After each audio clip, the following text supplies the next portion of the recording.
Meet the editors. Meet the എഡിറ്റേഴ്സിലേക്ക് എല്ലാ പ്രിയപ്പെട്ട പ്രേക്ഷകർക്കും സ്വാഗതം. പൗരത്വ നിയമ ഭേദഗതി പ്രാബല്യത്തിൽ വന്നിരിക്കുകയാണ്. നിയമ ഭേദഗതിയുടെ ചട്ടങ്ങൾ കേന്ദ്ര സർക്കാർ വിജ്ഞാപനം ചെയ്തു. പാകിസ്ഥാൻ, ബംഗ്ലാദേശ്, അഫ്ഗാനിസ്ഥാൻ എന്നീ രാജ്യങ്ങളിലെ 6 മതന്യൂനപക്ഷങ്ങൾക്ക് പൗരത്വം വ്യവസ്ഥ ചെയ്യുന്നതാണ് നിയമം. പൗരത്വം നൽകുന്നവർക്ക് ഡിജിറ്റൽ രജിസ്ട്രേഷൻ സർട്ടിഫിക്കറ്റ് നൽകും. കേന്ദ്ര നടപടി ചോദ്യം ചെയ്ത് സുപ്രീം കോടതിയെ സമീപിക്കുമെന്ന് മുസ്ലിം ലീഗ് വ്യക്തമാക്കി. പാകിസ്ഥാൻ, ബംഗ്ലാദേശ്, അഫ്ഗാനിസ്ഥാൻ എന്നീ അയൽരാജ്യങ്ങളിലെ ഹിന്ദു, സിഖ്, ക്രിസ്ത്യൻ, പാഴ്സി, ജൈന, ബുദ്ധ മതവിഭാഗത്തിൽപ്പെട്ടവർക്ക് പൗരത്വം നൽകുന്നതാണ് നിയമം. ഈ വിഭാഗത്തിൽപ്പെട്ട അഭയാർത്ഥികളുടെ പുനരധിവാസത്തിലുള്ള നിയമതടസ്സങ്ങൾ നീങ്ങുമെന്ന് സർക്കാർ ചൂണ്ടിക്കാട്ടി.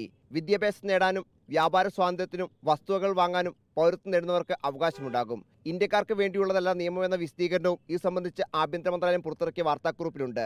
ഇന്ത്യൻ വംശജർ, ഇന്ത്യൻ പൗരനെ വിവാഹം ചെയ്തവർ, ഇന്ത്യൻ പൗരന്റെ പ്രായപൂർത്തിയാകാത്ത മക്കൾ, അച്ഛനമ്മമാരിൽ ആരെങ്കിലും ഒരാൾ ഇന്ത്യൻ പൗരൻ ആയവർ എന്നിവർക്ക് പൗരത്വത്തിന് അപേക്ഷിക്കാം. അപേക്ഷകൻ നൽകുന്ന രേഖകൾ പരിശോധിക്കാൻ ജില്ലാതലത്തിൽ ഉദ്യോഗസ്ഥർ ഉണ്ടാകും. ചില സംസ്ഥാനങ്ങൾ എതിർപ്പുയർത്തിയ സാഹചര്യത്തിൽ പൗരത്വത്തിനായുള്ള നടപടിക്രമങ്ങളെല്ലാം ഓൺലൈൻ വഴിയാക്കാനാണ് കേന്ദ്ര ആഭ്യന്തര മന്ത്രാലയത്തിന്റെ നീക്കം. ഇതിനായി പ്രത്യേക പോർട്ടൽ കേന്ദ്രം സജ്ജമാക്കി. തെരഞ്ഞെടുപ്പിന് മണിക്കൂറുകൾക്ക് മുമ്പ് ഇത്തരം പ്രഖ്യാപനം കൊണ്ടുവരുന്നത് നിയമവിരുദ്ധമെന്ന് മുസ്ലിം ലീഗ് പ്രതികരിച്ചു.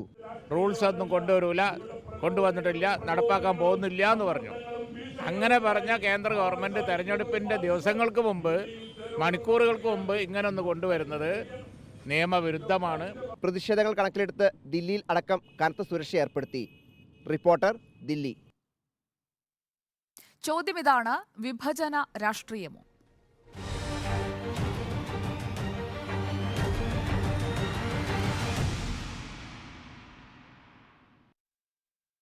മിഡ് എഡിറ്റേഴ്സിൽ ഡോക്ടർ അരുൺകുമാർ നമുക്കൊപ്പം തത്സമയം ചേരുന്നുണ്ട്. ആദ്യം ഉണ്ണിസാറിൽ തുടങ്ങാം. ഉണ്ണിസാർ, പ്രകടന പത്രികയിൽ പറഞ്ഞത് പാലിച്ചു. ഒരു വിഭജന രാഷ്ട്രീയ തന്ത്രമാണോ തെരഞ്ഞെടുപ്പിന് തൊട്ട് മുൻപ്?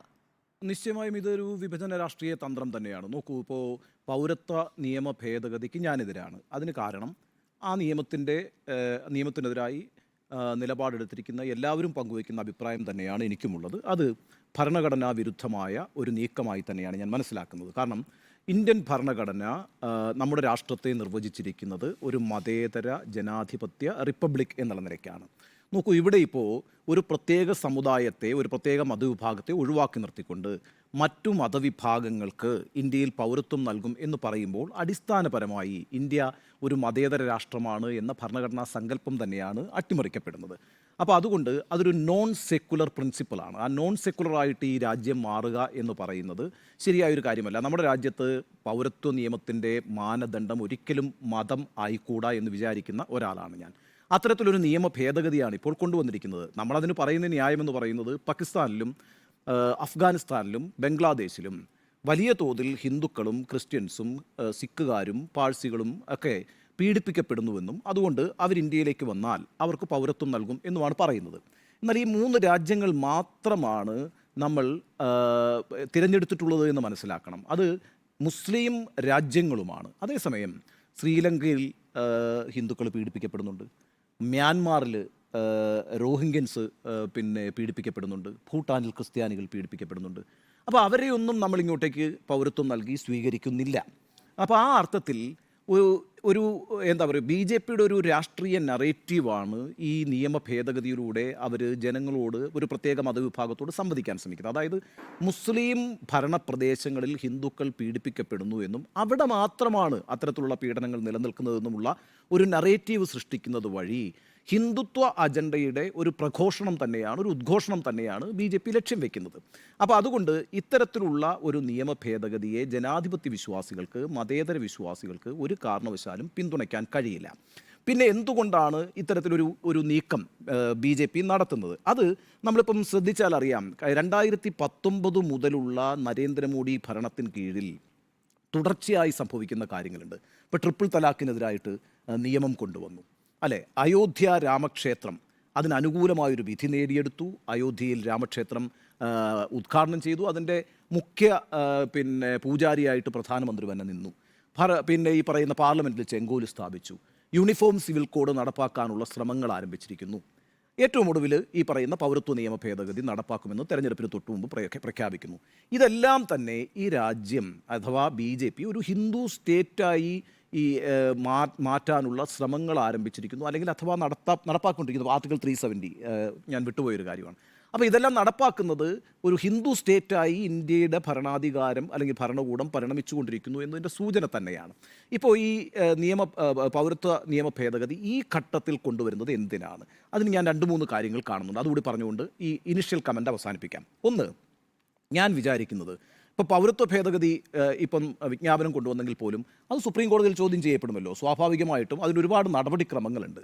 അപ്പോൾ ആ നടപടിക്രമങ്ങളെല്ലാം പൂർത്തിയാക്കിയേ ഇത്തരത്തിലൊരു നിയമം നടപ്പാക്കാൻ കഴിയുള്ളൂ. ഇപ്പോൾ വിജ്ഞാപനമാണ് വന്നിരിക്കുന്നത്. ഇനി അതിനൊട്ടേറെ കടമ്പകൾ കടക്കാനുണ്ട്. സ്വാഭാവികമായും ഉടനെ ഒന്നും സംഭവിക്കാൻ പോകുന്നൊരു കാര്യമല്ല അത്. പക്ഷേ അത് ഈ സമയത്ത് ഇറക്കുന്നത് പ്രതിപക്ഷത്തെ അപകടത്തിൽപ്പെടുത്താൻ തന്നെയാണ്. ഇപ്പോൾ ചാടിക്കേറി പ്രതിപക്ഷം സ്വാഭാവികമായും ഇതിനെതിരായിട്ടുള്ള പ്രക്ഷോഭങ്ങളിലേക്ക് പോകും, അല്ലെങ്കിൽ നിലപാട് സ്വീകരിക്കും. അങ്ങനെ വരുമ്പോൾ എന്താണ്? നോക്കൂ, ആരെയാണ് സംരക്ഷിക്കാൻ ഈ ഭരണകൂടം, BJP ഭരണകൂടം ശ്രമിക്കുന്നത്? പാകിസ്ഥാനിലും ബംഗ്ലാദേശിലും അതുപോലെ തന്നെ അഫ്ഗാനിസ്ഥാനിലും മുസ്ലിം ഭരണകൂടങ്ങളാൽ പീഡിപ്പിക്കപ്പെടുന്ന ഹിന്ദുക്കളെ സംരക്ഷിക്കാൻ BJP സർക്കാർ നടത്തുന്ന ശ്രമങ്ങൾക്ക് എതിരായി പ്രക്ഷോഭം നടത്തുന്നവർ ആൻറ്റി ഹിന്ദുവാണ് സ്വാഭാവികമായിട്ടും. അപ്പോൾ അങ്ങനെ ആൻറ്റി ഹിന്ദു ആയി കഴിഞ്ഞ് കഴിഞ്ഞാൽ അവർ ഈ മുസ്ലിം ന്യൂനപക്ഷത്തിന് വേണ്ടിയിട്ട് അത്തരത്തിലുള്ള പ്രീണനത്തിന് വേണ്ടിയിട്ട് നിലനിൽക്കുന്ന ആളുകളാണ് എന്ന് മുദ്രയടിക്കാൻ വളരെ എളുപ്പമാണ്. അങ്ങനെ പ്രതിപക്ഷത്തെ പെടുത്തിക്കളയാനുള്ള ഒരു തന്ത്രമായി ഞാനിതിനെ കാണുന്നു. രണ്ടാമത്തെ കാര്യം ഞാൻ വിചാരിക്കുന്നത്, എന്തിനാണിപ്പം എല്ലാവരും ചോദിക്കുന്നുണ്ട് BJP നല്ലൊരു ഭൂരിപക്ഷത്തോടെ വിജയിച്ച് വരത്തില്ലേ, ഇപ്പം എന്തിനാണ് ഈ ഒരു സമയത്ത് CAA കൂടി ഇങ്ങോട്ട് കൊണ്ടുവരുന്നത്, അല്ലെങ്കിൽ തന്നെ ഭൂരിപക്ഷം ഉറപ്പായിട്ടുണ്ട് എന്ന ഒരു നറേഷൻ ഉണ്ടല്ലോ. അപ്പോൾ അങ്ങനെയാണ് എങ്കിൽ ഈ ഭൂരിപക്ഷം വർദ്ധിപ്പിക്കുക എന്നുള്ളതാണോ ഒരു അജണ്ടയായിട്ട് വെച്ചിരിക്കുന്നത്? അതായത് 3/2 ഭൂരിപക്ഷത്തോടുകൂടി അധികാരത്തിൽ വരിക എന്നുള്ളതാണ്. അപ്പോൾ അതിന് പരമാവധി വൈകാരികമായി ആളുകളെ ഈ പറയുന്ന മതത്തിൻ്റെ പേരിൽ ഭിന്നിപ്പിച്ച് അത് പരമാവധി രാഷ്ട്രീയ മുതലെടുപ്പ് നടത്തി അതിൻ്റെ അടിസ്ഥാനത്തിൽ വോട്ടുകളും സീറ്റുകളും വർദ്ധിപ്പിച്ച് ഈ ഇന്ത്യയുടെ ഭരണഘടന തന്നെ തിരുത്തി എഴുതാൻ കഴിയുന്നത്ര ഒരു ഭൂരിപക്ഷത്തോടുകൂടി 2024 അധികാരത്തിൽ വരിക എന്നൊരു അജണ്ട BJPക്ക് ഉണ്ടല്ലോ. അങ്ങനെ ഉണ്ട് എന്നുള്ളതിൻ്റെ തെളിവാണല്ലോ കഴിഞ്ഞ ദിവസം ആനന്ദ് കുമാർ ഹെഗ്ഡെ കർണാടകത്തിൽ പ്രഖ്യാപിച്ചത്. BJP MP ഞങ്ങൾ ഇനി അധികാരത്തിൽ വന്നാൽ ഭരണഘടന മാറ്റി എഴുതുമെന്ന്. അപ്പോൾ അങ്ങനെ നിശ്ചയമായും ഒരു 380-400 സീറ്റുകളിലേക്ക് കുറി തങ്ങളുടെ ഭൂരിപക്ഷത്തെ ഉയർത്തുക, സീറ്റുകളെ ഉയർത്തുക എന്ന ലക്ഷ്യമുണ്ട് എങ്കിൽ അതിനുവേണ്ടി പരമാവധി പോളറൈസേഷൻ ഉണ്ടാക്കാൻ CAA ഉപയോഗിക്കാം. ഇതാണ് രണ്ടാമത്തെ സാധ്യത. മൂന്നാമത്തെ സാധ്യതയാണ് ഞാൻ ഏറ്റവും പ്രധാനമായിട്ടും കാണുന്നത്. ഇതെല്ലാം ചെയ്താലും ഇന്ത്യയിൽ ഈ നമുക്ക് കാണാൻ കഴിയാത്ത വിധത്തിലൊരു അണ്ടർ കറൻറ്റ് സംഭവിക്കുന്നുണ്ട് എന്ന് വിചാരിക്കുന്ന ഒരാളാണ് ഞാൻ. കാരണം BJPക്കും അത്തരത്തിലൊരു ആശങ്കയുണ്ട്. അത്ര അനായാസമായി ജയിച്ച് കയറാവുന്ന ഒരു തിരഞ്ഞെടുപ്പല്ല 2024 നടക്കാൻ പോകുന്നത് എന്ന ഉത്തമ ബോധ്യം BJP നേതൃത്വത്തിനുണ്ട് എന്ന് ഞാൻ വിചാരിക്കുന്നു. കാരണം അതുകൊണ്ടാണ് ഇത്തരത്തിൽ വളരെ വൈകാരികമായ വിഷയങ്ങൾ അടിക്കടി ഉയർത്തിക്കൊണ്ട് പരമാവധി സീറ്റുകൾ നേടാനുള്ള ശ്രമം അവർ നടത്തുന്നത്. ഒരു എന്താ പറയുക, ഒരു അങ്കലാപ്പ് BJPക്ക് ഉണ്ട് എന്ന് തന്നെ ഞാൻ ഉറച്ചു വിശ്വസിക്കുന്നു. കാരണം നമ്മൾ ഈ പറയുന്നത് 400 സീറ്റ് 350 സീറ്റ് എന്നൊക്കെ പറഞ്ഞാൽ ഈ സീറ്റൊക്കെ വരണ്ടേ? ഇവിടെ BJP മാത്രമല്ലല്ലോ തെരഞ്ഞെടുപ്പിൽ മത്സരിക്കുന്നത്. ഒരുപാട് പ്രാദേശിക പാർട്ടികൾ, പ്രാദേശിക സ്വാധീനമുള്ള പാർട്ടികൾ ഇന്ത്യയിലെമ്പാടുമുള്ള സംസ്ഥാനങ്ങളിൽ മത്സരിക്കുന്നുണ്ട്. അവർക്കിടയിൽ ഒരു യൂണിറ്റിയും ഫോം ചെയ്തു വരുന്നുണ്ട്. ഇപ്പം നിങ്ങൾ നോക്കൂ, വളരെ പെട്ടെന്നല്ലേ TDP ആയിട്ട് സഖ്യമുണ്ടാക്കിയത് ആന്ധ്രാപ്രദേശിൽ.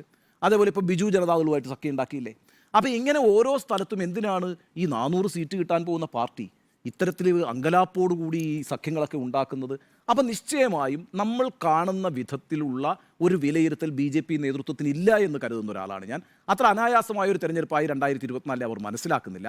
അതുകൊണ്ട് പരമാവധി വർഗീയവും സാമുദായികവും മതപരവുമായ വിഷയങ്ങൾ ഉന്നയിച്ചുകൊണ്ടൊരു ധ്രുവീകരണം ഉണ്ടാക്കി ആ ധ്രുവീകരണത്തിലൂടെയാണ് എക്കാലവും BJP നേട്ടം ഉണ്ടാക്കിയിട്ടുള്ളത്. അത് പരമാവധി ഉപയോഗിച്ചുകൊണ്ട് വീണ്ടും അധികാരത്തിൽ വരിക എന്ന ലക്ഷ്യത്തോടുകൂടി തന്നെയാണ് ഈ 24 മണിക്കൂറിൽ നമ്മൾ പറയത്തില്ലേ, ആ 24 മണിക്കൂറിൽ CAA കൂടി ഇപ്പോൾ രംഗത്ത് കൊണ്ടുവന്നിരിക്കുന്നത്. അതായത് യഥാർത്ഥത്തിൽ BJP നല്ല ആശങ്കയിലാണ്. ഈ അടുത്ത തെരഞ്ഞെടുപ്പിൽ എങ്ങനെയും ഭൂരിപക്ഷം നേടുക എന്ന ലക്ഷ്യത്തോടുകൂടി അവർ നടത്തുന്ന ശ്രമങ്ങളാണ് ഈ അയോധ്യയിലെ രാമക്ഷേത്രവും ഈ യൂണിഫോം സിവിൽ കോഡും ഈ പറയുന്ന CAA ഒക്കെ. ഇനി ഈ ആവനാഴിയിലുള്ള എല്ലാ അമ്പുകളും എടുത്ത് പ്രയോഗിക്കേണ്ട കാര്യമില്ല. 2014 നിന്ന് 2019 എത്തുമ്പം ഒരു കാര്യം പോലും നടപ്പാക്കിയിട്ടില്ല നരേന്ദ്രമോദി. 2019 മുതലാണ് ഇങ്ങോട്ടേക്ക് article 370, uniform civil കോഡിനുള്ള initial steps, CAA, അതേപോലെ അയോധ്യ രാം ടെമ്പിൾ, ഈ വിഷയങ്ങളെല്ലാം എടുത്തിരിക്കുന്നത്. 2024 വലിയ ആൻറ്റി ഇൻകംബൻസി ഉണ്ട്. ആ ആൻറ്റി ഇൻകംബൻസിയുടെ ഭാഗമായി വരുന്നൊരു ജനവിധിയെ മറികടക്കാൻ ഇതല്ലാതെ യാതൊരു മാർഗവും ഇല്ല ഇതിൻ്റെ കൂട്ടത്തിൽ ഞാൻ നേരത്തെ പറഞ്ഞ പ്രതിപക്ഷത്തെ പെടുത്തുക എന്നുള്ള ലക്ഷ്യം കൂടിയുണ്ട്. അങ്ങനെ പെടുത്തി ഈ വെടക്കാക്കി തനിക്കാക്കുക എന്നുള്ള രീതിയിൽ അവരെ കൂടി അബദ്ധത്തിൽ ചാടിച്ച് ഈ സനാതന ധർമ്മമൊക്കെ അങ്ങനെയാണ് പ്രയോഗിക്കപ്പെട്ടത്. ഞാൻ അന്നും പറയുന്നുണ്ട്, ഈ സനാതന ധർമ്മം വളരെ ബുദ്ധിപൂർവ്വം എടുത്ത് പ്രയോഗിച്ചൊരു തന്ത്രമായിരുന്നു. അപ്പോൾ ആ രീതിയിലൊക്കെ പ്രതിപക്ഷത്തെ പെടുത്തിക്കൊണ്ട് പരമാവധി വർഗീയ ധ്രുവീകരണം ഉണ്ടാക്കി സീറ്റുകൾ നേടുക എന്നുള്ളതാണ്. അപ്പോൾ അതുകൊണ്ട് BJPയുടെ ആശങ്കയാണ് യഥാർത്ഥത്തിൽ ഇന്നത്തെ ഈ നീക്കത്തിലൂടെ വെളിപ്പെട്ടിരിക്കുന്നത് എന്നാണ് ഞാൻ മനസ്സിലാക്കുന്നത്. ഉണ്ണിസാർ പറഞ്ഞതുപോലെ അങ്ങനെ ഒരു ആശങ്കയാണോ ഇപ്പോൾ ഈ വിജ്ഞാപനത്തിലൂടെ പുറത്തു വരുന്നത്? നികേഷ് സാറിലേക്കും വരാം. ഒപ്പം പൗരത്വ വിഷയത്തിൽ തിളയ്ക്കാൻ പോവുകയാണോ തെരഞ്ഞെടുപ്പ് രാഷ്ട്രീയം? മീറ്റ് ദി എഡിറ്റേഴ്സ് പരിശോധിച്ചുകൊണ്ടിരിക്കുന്നത് ഈ വിഷയമാണ്. ഞാൻ ഡോക്ടർ അരുണിലേക്ക് പോകുന്നു. ഡോക്ടർ അരുൺ, വിഭജന രാഷ്ട്രീയമാണോ എന്ന ചോദ്യത്തിന് ഉണ്ണിസാറിന്റെ ഫസ്റ്റ് ടേക്ക് നമ്മൾ കേട്ട് കഴിഞ്ഞു. അതിൽ നിന്ന് കൂടുതൽ കാര്യങ്ങളിലേക്ക് നമ്മൾ വന്നാൽ, ആഴത്തിലേക്ക് വന്നാൽ, ഒരു തെരഞ്ഞെടുപ്പിന് തൊട്ട് മുൻപാണല്ലോ ഈ വിഷയത്തിൽ ഒരു തീരുമാനം അതല്ലെങ്കിൽ വിജ്ഞാപനത്തിലേക്ക് എത്തുന്നത്. ഇത് രണ്ടും ചേർത്ത് വയ്ക്കുമ്പോൾ എന്താണ് മനസ്സിലാക്കേണ്ടത്? തീർച്ചയായും വിഭജന രാഷ്ട്രീയം തന്നെയാണ് എന്നാണ് ഞാൻ വിശ്വസിക്കുന്നത്. മാത്രവുമല്ല, ഈ പൗരത്വ നിയമ ഭേദഗതിക്കെതിരെ സമരം ചെയ്യുന്നവർക്കൊപ്പമാണ് എന്റെ നിലപാട് എന്ന് ഞാൻ ആദ്യമേ തന്നെ പറയട്ടെ. എന്തുകൊണ്ടെന്നാൽ അടുത്ത കാലത്ത് നാം ഇന്ത്യയുടെ ഭരണഘടനയെ തന്നെ മാറ്റിമറിക്കാതെ പ്രതീകാത്മകമായ പ്രകടനങ്ങളിലൂടെ, ജുഡീഷ്യൽ വിധിന്യായങ്ങളിലൂടെ ഭൂരിപക്ഷ രാഷ്ട്രീയത്തിന്റെ അംഗബലം ഉപയോഗിച്ചുകൊണ്ട് അട്ടിമറിക്കുന്നത് നമ്മൾ കണ്ടു. ഇതുവരെയും ഭരണഘടനയിൽ നിന്ന് മതേതരത്വത്തെ നമ്മൾ മാറ്റി നിർത്താൻ ശ്രമിച്ചത് പ്രതീകാത്മകമായ ചില പ്രകടനങ്ങളിലൂടെയാണ്. ഉദാഹരണത്തിന് ചെങ്കോലേന്തി പാർലമെന്റിലേക്ക് വരുന്ന പ്രധാനമന്ത്രിയെ നമ്മൾ കാണുന്നു. പ്രാൺപ്രതിഷ്ഠാ ചടങ്ങിന് മുഖ്യ യജമാന വേഷത്തിലെത്തുന്ന പ്രധാനമന്ത്രിയെ നമ്മൾ കാണുന്നു. അങ്ങനെ മതേതരത്വത്തെ പ്രകടനപരത കൊണ്ട് മറികടക്കാൻ ശ്രമിച്ച സർക്കാർ ഭരണനിർവഹണത്തിന്റെ സഹായത്തോടുകൂടി ആദ്യമായി ഒരു റൂൾ നേരത്തെ തന്നെ 2019 ഡിസംബറിൽ പാസാക്കിയ നിയമത്തിന്റെ ചുവട് പിടിച്ചുകൊണ്ട് ഒരു ചട്ടങ്ങൾ ഭേദഗതി നടത്തിക്കൊണ്ടുള്ള ഒരു വിജ്ഞാപനം നടത്തുകയാണ്.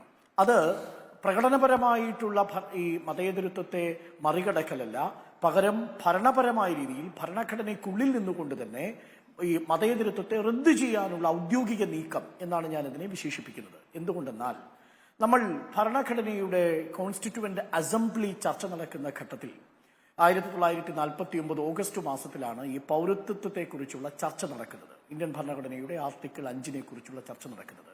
അന്ന് നമ്മളൊരു ഒത്തുതീർപ്പിലെത്തിയിരുന്നു. അന്നൊരു വിഭാഗം ആളുകൾ നമ്മുടെ പൗരത്വത്തിന്റെ മാനദണ്ഡം എന്തായിരിക്കണം എന്നതിനെക്കുറിച്ച് സംസാരിക്കുമ്പോൾ അത് ജൂസ് സോലി പ്രിൻസിപ്പിൾ എന്ന് പറയുന്ന, അഥവാ ഇന്ത്യയുടെ മണ്ണിൽ ജനിച്ച ഇന്ത്യക്കാർക്ക് പൗരത്വം നൽകുന്നതോടൊപ്പം ലോകത്തെമ്പാടുമുള്ള ഹിന്ദുമത വിഭാഗത്തിലും സിഖ് മതത്തിലും പെട്ടവർക്ക് കൂടി പൗരത്വം നൽകണമെന്ന മതപരമായൊരു മാനദണ്ഡം കൂടി അതിൽ ചാലിക്കാൻ ശ്രമിച്ചു. ഇപ്പോൾ PS ദേശ്മുഖിനെ പോലെയുള്ള ആളുകൾ, ജസ്പത് റോയ് കപൂറിനെ പോലെയുള്ള ആളുകൾ, പണ്ഡിറ്റ് താക്കൂർ ഭാർഗവയെ പോലെയുള്ള ആളുകൾ ഒക്കെ ശ്രമിച്ചത് ഇതിലേക്ക് മതത്തെ കലർത്താനാണ്.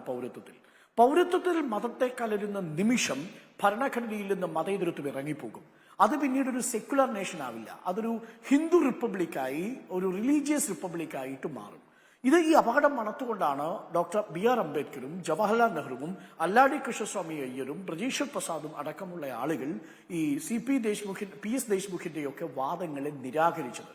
അങ്ങനെ PS ദേശ്മുഖാണ് പറയുന്നത് ലോകമെമ്പാടുമുള്ള ഹിന്ദുക്കൾക്കും ഈ സിഖുകാർക്കും മറ്റൊരു രാജ്യമില്ലല്ലോ അവരുടെ മാതൃരാജ്യമായി. അതുകൊണ്ട് മറ്റ് രാജ്യങ്ങളിലില്ലാത്ത, പൗരത്വമില്ലാത്ത ഏത് ഹിന്ദുക്കൾ വന്നാലും അവർക്ക് പൗരത്വം കൊടുക്കണം എന്ന് പറയുമ്പോൾ അതിനെ അല്ലാടി കൃഷ്ണസ്വാമി അയ്യരൊക്കെ പറയുന്നത് ലോകം മുഴുവൻ നോക്കിക്കൊണ്ടിരിക്കുന്ന ഒരു ഭരണഘടനയാണ് നമ്മുടേത്. ഒരു മതേതര ഭരണഘടനയിൽ മതപരമായ വിവേചനം പാടില്ല. ഇതായിരുന്നു ഭരണഘടനയുടെ സാരാംശം. ഇതിനെയാണ് ഇപ്പോൾ 2019 ഡിസംബറിൽ കൊണ്ടുവന്ന പൗരത്വ നിയമ ഭേദഗതി അട്ടിമറിക്കുകയും അത് സുപ്രീം കോടതിയുടെ പരിഗണനയിലിരിക്കുന്ന വിഷയമായിട്ടും ആ ചട്ടത്തിന്റെ ഭേദഗതിയിലൂടെ വിജ്ഞാപനമായി പുറത്തിറക്കി തിരഞ്ഞെടുപ്പിൽ കലക്കവെള്ളത്തിൽ മീൻ പിടിക്കാൻ ഈ സർക്കാർ ശ്രമിക്കുകയും ചെയ്തത്. യഥാർത്ഥത്തിൽ എന്താണ് സുജയ ഈ ബില്ലിൽ പറയുന്ന, ഈ ചട്ടത്തിൽ പറയുന്ന കാര്യം? വളരെ ലളിതമായി ഞാനിത് പറയാം. ചട്ടത്തിൽ പറയുന്നത് ഇങ്ങനെയാണ്. ഇപ്പോ പാകിസ്ഥാനിൽ നിന്ന് പീഡിപ്പിക്കപ്പെട്ടു വരുന്ന ഒരു ഹിന്ദു വിശ്വാസി, ഉദാഹരണത്തിന് അദ്ദേഹത്തിന്റെ പേര് രാമൻ എന്നിരിക്കട്ടെ, പാകിസ്ഥാനിൽ നിന്ന് മതപീഡനത്തിന് വിധേയനായ ന്യൂനപക്ഷക്കാരനായ രാമനും മ്യാൻമാറിൽ നിന്ന് വരുന്ന അവിടുത്തെ ബുദ്ധമത വിഭാഗത്തിൽപ്പെട്ടവരാൽ പീഡിപ്പിക്കപ്പെടുന്ന റോഹിംഗ്യൻ മുസ്ലിമിൽപ്പെട്ട ഒരു റഹീമും ശ്രീലങ്കയിൽ നിന്ന് വരുന്ന ഒരു റോയിയും ഇന്ത്യയിൽ പൗരത്വത്തിനു വേണ്ടി 1955 പൗരത്വ നിയമപ്രകാരം അപേക്ഷിക്കുന്നു എന്നിരിക്കട്ടെ. നിലവിലെ ഭേദഗതി പ്രകാരം 11 വർഷം കാത്തിരിക്കേണ്ടത് 6 വർഷമായി ചുരുക്കി. എന്നാൽ ഈ 6 വർഷം ഇന്ത്യയിൽ സ്ഥിരതാമസമാക്കിയ 1 വർഷം തുടർച്ചയായി ഇന്ത്യയിൽ തന്നെ താമസിക്കുന്നവരാണ് ഇവർ 3 പേരും എന്നിരിക്കട്ടെ. ഇവരിപ്പോൾ പൗരത്വത്തിന് അപേക്ഷിക്കുകയാണെങ്കിൽ ഇവർ 3 പേരും ഇല്ലീഗൽ മൈഗ്രന്റ് ആണ് എന്ന് വന്നാൽ പോലും രാമനെ ഇല്ലീഗൽ മൈഗ്രന്റ് എന്ന നിലയിൽ നിന്ന് മാറ്റുകയും അയാൾക്ക് ആവശ്യമായ രേഖകൾ ഇല്ലെങ്കിൽ പോലും അയാൾക്ക് പൗരത്വം നൽകുന്ന തലത്തിലേക്ക് മാറുകയും ചെയ്യും. അതായത് രാമന് പൗരത്വം കിട്ടുകയും എന്നാൽ പാകിസ്ഥാനിൽ നിന്ന് വരുന്ന റഹീമിന് ഈ പൗരത്വം നിഷേധിക്കപ്പെടുകയും, അഥവാ റഹീം എന്ന് പറയുന്നത് അവിടുത്തെ ഒരു അഹമ്മദീയനാണ് എന്ന് കരുതുക, അദ്ദേഹം ഒരു നിരീശ്വരവാദിയായ ഒരു മുസ്ലിമാണെന്ന് കരുതുക, അയാൾക്ക് നിഷേധിക്കപ്പെടുകയും ചെയ്യും. ശ്രീലങ്കയിൽ നിന്ന് വരുന്ന റോയിക്കും ഇത് നിഷേധിക്കപ്പെടും. അപ്പോൾ യഥാർത്ഥത്തിൽ എന്താണ് ഇവിടെ സംഭവിച്ചത്? ഇന്ത്യൻ ഭരണഘടനയുടെ ആർട്ടിക്കിൾ 14 പ്രകാരം നിങ്ങൾക്ക് വർഗീകരണമാവാം. ഇന്ത്യ എന്തുകൊണ്ടാണ് ഈ 6 മതവിഭാഗങ്ങളെ, ഹിന്ദു, സിഖ്, ബുദ്ധ, പാഴ്സി, ജൈന വിഭാഗത്തിൽപ്പെട്ടവരെ മാത്രം തിരഞ്ഞെടുത്തത്, ക്രിസ്ത്യൻ വിഭാഗത്തിൽപ്പെട്ടവരെ മാത്രം തിരഞ്ഞെടുത്തത്? ഈ 6 മതവിഭാഗങ്ങളെ തിരഞ്ഞെടുത്തതിന് ഒരു വർഗീകരണം കൊണ്ടുവരുന്നുണ്ട് സർക്കാർ. അതാണ് 3 മുസ്ലിം ഭൂരിപക്ഷ രാഷ്ട്രങ്ങൾ, ഒന്ന് പാകിസ്ഥാൻ, മറ്റൊന്ന് ബംഗ്ലാദേശ്, മറ്റൊന്ന് അഫ്ഗാനിസ്ഥാൻ. ഈ 3 രാജ്യങ്ങളിലെ മതപീഡനത്തിന് വിധേയമാവുന്ന മറ്റ് മുസ്ലിം ഒഴിച്ചുള്ള മതവിഭാഗങ്ങളിൽപ്പെട്ടവർക്കാണ് ഈ പൗരത്വത്തിന്റെ 6 വർഷത്തെ കാത്തിരിപ്പ് റദ്ദ് ചെയ്ത് 1 വർഷത്തിനുള്ളിൽ തന്നെ അവർ വരുന്ന മുറയ്ക്ക് തന്നെ അവർക്ക് പൗരത്വത്തിന് അപേക്ഷിക്കാവുന്ന ഒരു സാഹചര്യം ഉണ്ടാവുന്നത്. ഇവിടെയാണ് ഒരു അപകടമുള്ളത്. ഈ 3 രാജ്യങ്ങളെ മാത്രം സെലക്ട് ചെയ്തതിനെ ആർട്ടിക്കിൾ 14 പറയുന്നത് പോലെ ഒരു ആർബിട്രറി ക്ലാസിഫിക്കേഷൻ നടന്നിട്ടുണ്ട്, അഥവാ സ്വേച്ഛാപരമായ വർഗീകരണം നടന്നിട്ടുണ്ട്. ഇന്ത്യൻ ഭരണഘടനയും ജുഡീഷ്യറി ഇത് അംഗീകരിക്കുന്നില്ല. സ്വേച്ഛാപരമായ വർഗീകരണം ഇന്ത്യയുടെ ഭരണ സംവിധാനത്തിലില്ല. അതെന്താവണം? റീസണബിൾ ക്ലാസിഫിക്കേഷൻ ആവണം, അഥവാ വിവേകപൂർണമായ വർഗീകരണമാവണം. ആ വിവേകപൂർണമായ വർഗീകരണമാവാത്തതുകൊണ്ട് ഇന്ത്യയുടെ അതിർത്തി പങ്കിടുന്ന ശ്രീലങ്കയോ, ഇന്ത്യയുടെ അതിർത്തി പങ്കിടുന്ന മ്യാൻമാറിനെയോ, ഇന്ത്യയുടെ അതിർത്തി പങ്കിടുന്ന നേപ്പാളിനെയോ, ഭൂട്ടാനെയോ ഉൾപ്പെടുത്തിയിട്ടില്ല. കാര്യം ഈ രാജ്യങ്ങളെ ഉൾപ്പെടുത്തിയാൽ ഇവിടങ്ങളിൽ ന്യൂനപക്ഷമായ മുസ്ലിം വിഭാഗത്തിന് കൂടി ഈ പൗരത്വ നിയമ ഭേദഗതിയുടെ ഗുണം ലഭിക്കും. അപ്പോൾ മുസ്ലിം വിഭാഗത്തിനെ ഒഴിച്ചു നിർത്തി ബാക്കിയുള്ള വിഭാഗത്തെ മാത്രം വർഗീകരിച്ച് അവർക്ക് പൗരത്വ നിയമ ഭേദഗതിയിലൂടെ പൗരത്വം നൽകുക എന്ന ലക്ഷ്യമാണ് ഇവിടെ നിറവേറ്റപ്പെട്ടിരിക്കുന്നത്. ഇതാണ് സുപ്രീം കോടതിയിൽ ചോദ്യം ചെയ്യപ്പെട്ടിരിക്കുന്നത്. ഇങ്ങനെയാണ് യഥാർത്ഥത്തിൽ ഒരു ടെററിന്റെ ഒരു ഫീലിംഗ് ഉണ്ടാക്കുകയാണ്, ഒരു ഫിയർ സൈക്കോസിസ് ജനിപ്പിക്കുക എന്ന് നമ്മൾ പറയും. അങ്ങനെ ഒരു ഷോക്ക് ആൻഡ് വേവ് സൃഷ്ടിക്കുകയും ന്യൂനപക്ഷങ്ങൾക്കിടയിൽ ഒരു അരക്ഷിതാവസ്ഥ സൃഷ്ടിക്കുകയും ചെയ്തു എന്നുള്ളതാണ്. ഇത് പൗരത്വത്തിന്റെ കാര്യത്തിൽ മാത്രമല്ല സുജയ. ഈ 1920 passport entry act, 1946 foreigners act, ഇത് 2 പ്രകാരം ഇല്ലീഗൽ മൈഗ്രന്റ് ആണെങ്കിൽ തടവ് ശിക്ഷ അനുഭവിക്കണം. അങ്ങനെ ഇല്ലീഗൽ മൈഗ്രന്റിന്റെ പട്ടികയിൽ നിന്ന് ഈ 3 രാജ്യങ്ങളിൽ നിന്ന് വരുന്ന ഹിന്ദുക്കളെ ഒഴിവാക്കുന്നു എന്ന് പറഞ്ഞാൽ രാമും റഹീമും റോയിയും അപേക്ഷിക്കുന്ന ഘട്ടത്തിൽ രാമനെ ഇല്ലീഗൽ മൈഗ്രന്റിന്റെ ഭാഗത്തു നിന്ന് ഒഴിവാക്കി അയാളെ ജയിൽ മോചിതനാക്കുകയും ബാക്കി 2 പേരെ ഇല്ലീഗൽ മൈഗ്രന്റായി കണക്കുകൂട്ടി ശിക്ഷ അനുഭവിക്കാൻ വിധിക്കുകയും ചെയ്യും. ഇതിന്റെ അപകടമുണ്ടാകുന്നത് എപ്പോഴാണ്? ഇത് യഥാർത്ഥത്തിൽ ഞാൻ പറയുന്നത് ഇതൊരു മിസൈലാണ്. ഈ മിസൈലിന്റെ അറ്റത്തൊരു ആണവ പോർമുന ഘടിപ്പിച്ചിട്ടുണ്ട്. അതിന്റെ പേരാണ് NRC, ദേശീയ പൗരത്വ രജിസ്റ്റർ. ഈ ദേശീയ പൗരത്വ രജിസ്റ്റർ ആസാമിൽ പ്രയോഗിച്ചപ്പോൾ 40 ലക്ഷം പേര് പുറത്തായി. 28 ലക്ഷം പേര് ഹിന്ദുക്കളാണ്. ആ ഹിന്ദുക്കൾ ഇല്ലീഗൽ മൈഗ്രന്റ് ആണ്. ഈ ഭേദഗതി വരുന്നതോടുകൂടി ഇതിൽ ഈ 3 രാജ്യങ്ങളിൽ നിന്ന് ഉൾപ്പെട്ട ഹിന്ദുക്കൾ ഉണ്ടെങ്കിൽ അവർ ഇല്ലീഗൽ മൈഗ്രന്റ് അല്ലാതായി തീരും. അവർക്ക് ശിക്ഷ അനുഭവിക്കേണ്ടതില്ല. ബാക്കി വരുന്ന 10 ലക്ഷം മുസ്ലിങ്ങൾ അതേപടി തന്നെ ഇല്ലീഗൽ മൈഗ്രന്റ് ആയിട്ട് തുടരുകയും ചെയ്യും. ഇത് പൗരത്വ പട്ടിക കൂടി വരുന്നതോടുകൂടി ഈ പൗരത്വ നിയമ ഭേദഗതി എന്നുള്ളത് അത്യന്തം വിനാശകരമായ ഒരു ലെജിസ്ലേഷൻ ആയിത്തീരും. അതാണ് ഞാൻ നേരത്തെ സൂചിപ്പിച്ചത്. അതോടുകൂടി നമ്മുടെ രാജ്യത്തിന്റെ മതേതരത്വം എന്നുള്ളത് നമ്മൾ മറികടന്നു പോവുകയും ചെയ്യും. അപ്പോൾ അത്യന്തം അപകടകരമായ ഒരു വിഭജന രാഷ്ട്രീയത്തിന്റെ തീക്കൊള്ളിയാണ് ഇപ്പോൾ സർക്കാർ എടുത്തിരിക്കുന്നത്. അത് സുപ്രീം കോടതിയുടെ പരിഗണനയിൽ 140 പെറ്റീഷനുകളുണ്ട്. ഇതിന്റെ ആത്യന്തിക ഗുണം ലഭിക്കാൻ പോകുന്നത് 30,000-ഓളം വരുന്ന ഹിന്ദു, സിഖ്, ജൈന, പാഴ്സി, ക്രിസ്ത്യൻ വിഭാഗങ്ങൾക്കാണ്. അപ്പോൾ നമ്പറല്ല സാർ പ്രധാനപ്പെട്ട പ്രശ്നം. ഇതൊരു സിമ്പിളാണ്. ഇത് ഹിന്ദു രാഷ്ട്രമായിക്കൊണ്ടിരിക്കുന്ന ഒന്നാണ് എന്ന സൂചനയാണ് ഈ ലെജിസ്ലേഷൻ വഴി നൽകിയിരിക്കുന്നത്. ഇത് ജനിപ്പിക്കുന്ന ഒരു ഭയത്തിന്റെ ഒരു ആശങ്കയുണ്ട്. അത് അത്ര പെട്ടെന്ന് നമ്മളെ വിട്ടുപോകുന്നതല്ല. ന്യൂനപക്ഷ വിഭാഗത്തിൽപ്പെട്ടവരുള്ളവരെ ചേർത്തുപിടിക്കേണ്ട ഒരു രാജ്യമാണിത്. ഒറ്റ വാചകം പറഞ്ഞ് ഞാൻ അവസാനിപ്പിക്കാം. ഇന്ത്യൻ ഭരണഘടനയുടെ അസംബ്ലി തുടങ്ങുന്ന സമയത്ത് മുസ്ലിം ലീഗിൽപ്പെട്ട അംഗങ്ങളെന്ന സഭ ബഹിഷ്കരിച്ചിരുന്നു. അവരില്ലാതിരുന്ന അവരുടെ സ്ഥാനത്തെ നോക്കിയിട്ട് അന്ന് രാജേന്ദ്ര പ്രസാദ് പറഞ്ഞൊരു വാചകമുണ്ട്. നോക്കൂ, അവിടെ ഒഴിഞ്ഞുകിടക്കുന്ന കസേരകളിൽ മുസ്ലിം വിഭാഗത്തിൽപ്പെട്ട എന്റെ സഹോദരങ്ങൾ ഉണ്ടായിരുന്നെങ്കിൽ അവരെങ്ങനെ ചിന്തിക്കുമായിരുന്നു എന്ന ബാധ്യത കൂടി നമ്മളിൽ വന്നു ചേർന്നിരിക്കുന്നു. അവരുടെ അസാന്നിധ്യത്തിലും അവരെന്തു ചിന്തിക്കുന്നുവെന്ന് നമ്മൾ ചിന്തിക്കേണ്ടതുണ്ട് എന്ന് പറഞ്ഞ് രാജേന്ദ്ര പ്രസാദിന്റെ നാട്ടിൽ നിന്നാണ് അവരെ പൂർണ്ണമായും ഒഴിവാക്കുന്ന ഒരു ലെജിസ്ലേഷനും അതിനുള്ള ചട്ടഭേദഗതിയുടെ വിജ്ഞാപനവും വന്നിരിക്കുന്നത്. അത്യന്തം നിർഭാഗ്യകരമാണ്. ശക്തമായ പ്രതിഷേധം നമ്മുടെ നാട്ടിൽ ഉണ്ടായേ മതിയാകൂ. ആ പ്രതിഷേധത്തിനോടൊപ്പമാണ് ഞാൻ. ഓക്കെ, ഡോക്ടർ അരുൺ സൂചിപ്പിച്ചതുപോലെ നികേഷ് സാർ, ഒരു തെരഞ്ഞെടുപ്പിന് തൊട്ട് മുൻപുള്ള ഒരു നീക്കം എന്ന് പറയുന്നത് കേവലം വോട്ട് നേടുന്നതിന് വേണ്ടി നടത്തുന്ന ഒരു നീക്കം എന്നതിനപ്പുറം ഇതുണ്ടാക്കുന്ന പ്രത്യാഘാതങ്ങൾ, ആളുകൾക്കിടയിൽ ഉണ്ടാകുന്ന ഒരു ഭയം, ആ ഒരു ഫിയർ സൈക്കോസിസിനെ കൂടി മുന്നിൽ കണ്ടുകൊണ്ട് എങ്ങനെയാണ് ഈ ഒരു നീക്കത്തെ സാർ നോക്കിക്കാണുന്നത്? തീർച്ചയായും നേരത്തെ ഡോക്ടർ അരുണും ശ്രീ ഉണ്ണി ബാലകൃഷ്ണനും ചൂണ്ടിക്കാണിച്ചതുപോലെ തന്നെ 4 വർഷവും 3 മാസവും കഴിഞ്ഞു ബില്ല് രാഷ്ട്രപതി ഒപ്പിട്ടിട്ട്. അപ്പോൾ പ്രസിഡൻഷ്യൽ അസെൻറ്റ് കിട്ടി. സ്വാഭാവികമായും നമ്മൾ മറ്റ് ബില്ലുകളുടെ ഒരു ചരിത്രം നോക്കിയാൽ 6 മാസത്തിനുള്ളിൽ വിജ്ഞാപനം വരേണ്ടതാണ്. പക്ഷേ ഈ സി എയുടെ കാര്യത്തിനകത്ത് പാർലമെൻറ്റ് കമ്മിറ്റികളിൽ നിന്ന് എക്സ്റ്റൻഷൻ വാങ്ങിക്കൊണ്ടിരിക്കുകയായിരുന്നു ഹോം മിനിസ്ട്രി എന്നുള്ളത് നമ്മൾ തുടർച്ചയായി വാർത്തകളിൽ കണ്ടിട്ടുള്ള കാര്യമാണ്. എന്തുകൊണ്ട് ഇപ്പോൾ എന്നുള്ളത് വളരെ പ്രധാനപ്പെട്ടതാണ്. നോക്കൂ, അമിത്ഷാ ET Nowൻ്റെ ഗ്ലോബൽ ബിസിനസ് സമ്മിറ്റിൽ പങ്കെടുത്തുകൊണ്ടാണ് പറഞ്ഞത് സി എ വരും എന്ന്. അതായത് വിജ്ഞാപനം ഉടനെ പുറപ്പെടുവിക്കുമെന്ന്. മാത്രമല്ല അദ്ദേഹം അന്ന് കൂട്ടിച്ചേർത്തൊരു പ്രധാനപ്പെട്ട കാര്യം, കോൺഗ്രസിൻ്റെ കാലഘട്ടത്തിലും ഈ പാർട്ടീഷ്യൻ കാലഘട്ടത്തിലൊക്കെ തന്നെയും ഈ ഹിന്ദു, ബുദ്ധ, ക്രിസ്ത്യൻ വിഭാഗങ്ങൾക്ക് ഇന്ത്യയിൽ അവിടെ പ്രോസിക്യൂഷൻ നേരിടുന്ന ഈ മതന്യൂനപക്ഷ വിഭാഗങ്ങളെ ഇന്ത്യയിലേക്ക് സ്വാഗതം ചെയ്തിരുന്നു എന്നുള്ളതാണ്. ഇവിടെ നേരത്തെ ഡോക്ടർ അരുൺ ചൂണ്ടിക്കാണിച്ചതുപോലെ അതല്ലല്ലോ വിഷയം. മറ്റു രാജ്യങ്ങളിൽ പ്രോസിക്യൂഷൻ നേരിടുന്ന ന്യൂനപക്ഷ മതവിഭാഗങ്ങളിൽ പെടുന്ന ആളുകളെ സംബന്ധിച്ചിടത്തോളം ഇന്ത്യയിൽ അവർക്ക് പൗരത്വം നൽകുക എന്നത് മതേതരവാദികളായ എല്ലാവരും അംഗീകരിക്കുന്ന കാര്യമാണ്. അത് ആവശ്യവുമാണ്. ഇന്ത്യ എന്നൊരു രാജ്യത്തിൻ്റെ ലെഗസി അതാണ്. ഇവിടെ അതല്ല സംഭവിക്കുന്നത്. അമുസ്ലിങ്ങളായിട്ടുള്ള ആളുകൾക്ക് മാത്രം എന്നും മാത്രമല്ല, ചില രാജ്യങ്ങളെ മാത്രം, അഫ്ഗാനിസ്ഥാൻ, പാകിസ്ഥാൻ, ബംഗ്ലാദേശ് എന്നിവിടങ്ങളിൽ നിന്നുള്ള ന്യൂനപക്ഷങ്ങൾ എന്ന നിലയിലേക്ക് അതിനെ ചുരുക്കിയിരിക്കുന്നു എന്നുള്ളതാണ്. തൊട്ടടുത്ത മ്യാൻമറിലേക്ക് നമ്മൾ പോകുന്നില്ല, തൊട്ട് അയൽപക്കത്തുള്ള ശ്രീലങ്കയിലേക്ക് നമ്മൾ പോകുന്നില്ല, മറ്റു പല രാജ്യങ്ങളെയും നമ്മൾ വിട്ടുകളഞ്ഞിരിക്കുന്നു എന്നുള്ളതാണ്. അപ്പോൾ കൃത്യമായ ഒരു അജണ്ട ഇവിടെ ഇന്ന് രാജ്യം ഭരിക്കുന്ന BJPയെ സംബന്ധിച്ചിടത്തോളം ഉണ്ട് എന്നുള്ളതാണ് ഏറ്റവും പ്രധാനപ്പെട്ട കാര്യം. അതുകൊണ്ടാണ് നമ്മൾ ഈ ലോക്സഭാ തെരഞ്ഞെടുപ്പിന് തൊട്ടു മുമ്പ് ഇത് നടപ്പാക്കുന്നതിൻ്റെ ഔചിത്യക്കുറവിനെ നമ്മളെന്തായാലും വിമർശിക്കുന്നത്. നോക്കൂ, ഇവിടെ നേരത്തെ അരുൺ അത് വിശദീകരിച്ചു കഴിഞ്ഞിരിക്കുന്നു. എങ്കിൽ പോലും CAA ഒറ്റയ്ക്ക് നിൽക്കുന്ന കാര്യമല്ല. ഇപ്പോൾ ഏറ്റവും ഒടുവിൽ ഹോം മിനിസ്ട്രിയുടെ ആനുവൽ റിപ്പോർട്ടിൽ പറയുന്നത് 2021-22 വർഷങ്ങളിലെ ഹോം മിനിസ്ട്രിയുടെ ആനുവൽ റിപ്പോർട്ടിൽ പറയുന്നത് ഏപ്രിൽ 1,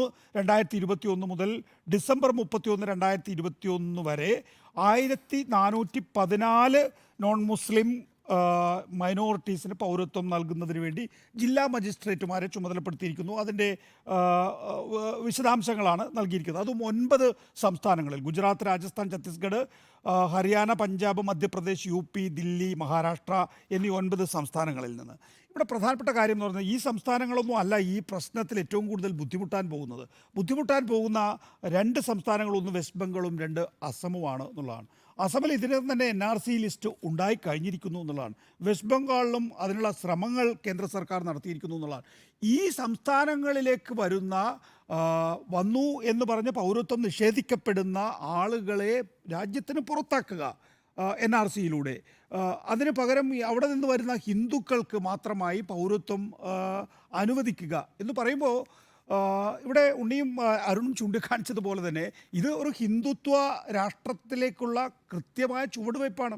ഇത് പ്രതീകാത്മകമാണ്. ചിലപ്പോൾ ഇവിടെ 1414 പേരെ മാത്രമാണ് 2011, 2021, 2022 വർഷങ്ങളിൽ പൗരത്വം നൽകാൻ കഴിഞ്ഞിട്ടുള്ളത്. ഇതാണോ വലിയ പ്രശ്നം എന്നുള്ള ഒരു നിഷ്കളങ്കത നടിച്ചുകൊണ്ടുള്ള ചോദ്യമുണ്ടല്ലോ. ആ നിഷ്കളങ്കത നടിച്ചുകൊണ്ടുള്ള ചോദ്യത്തിൽ യാതൊരു പ്രസക്തിയില്ല.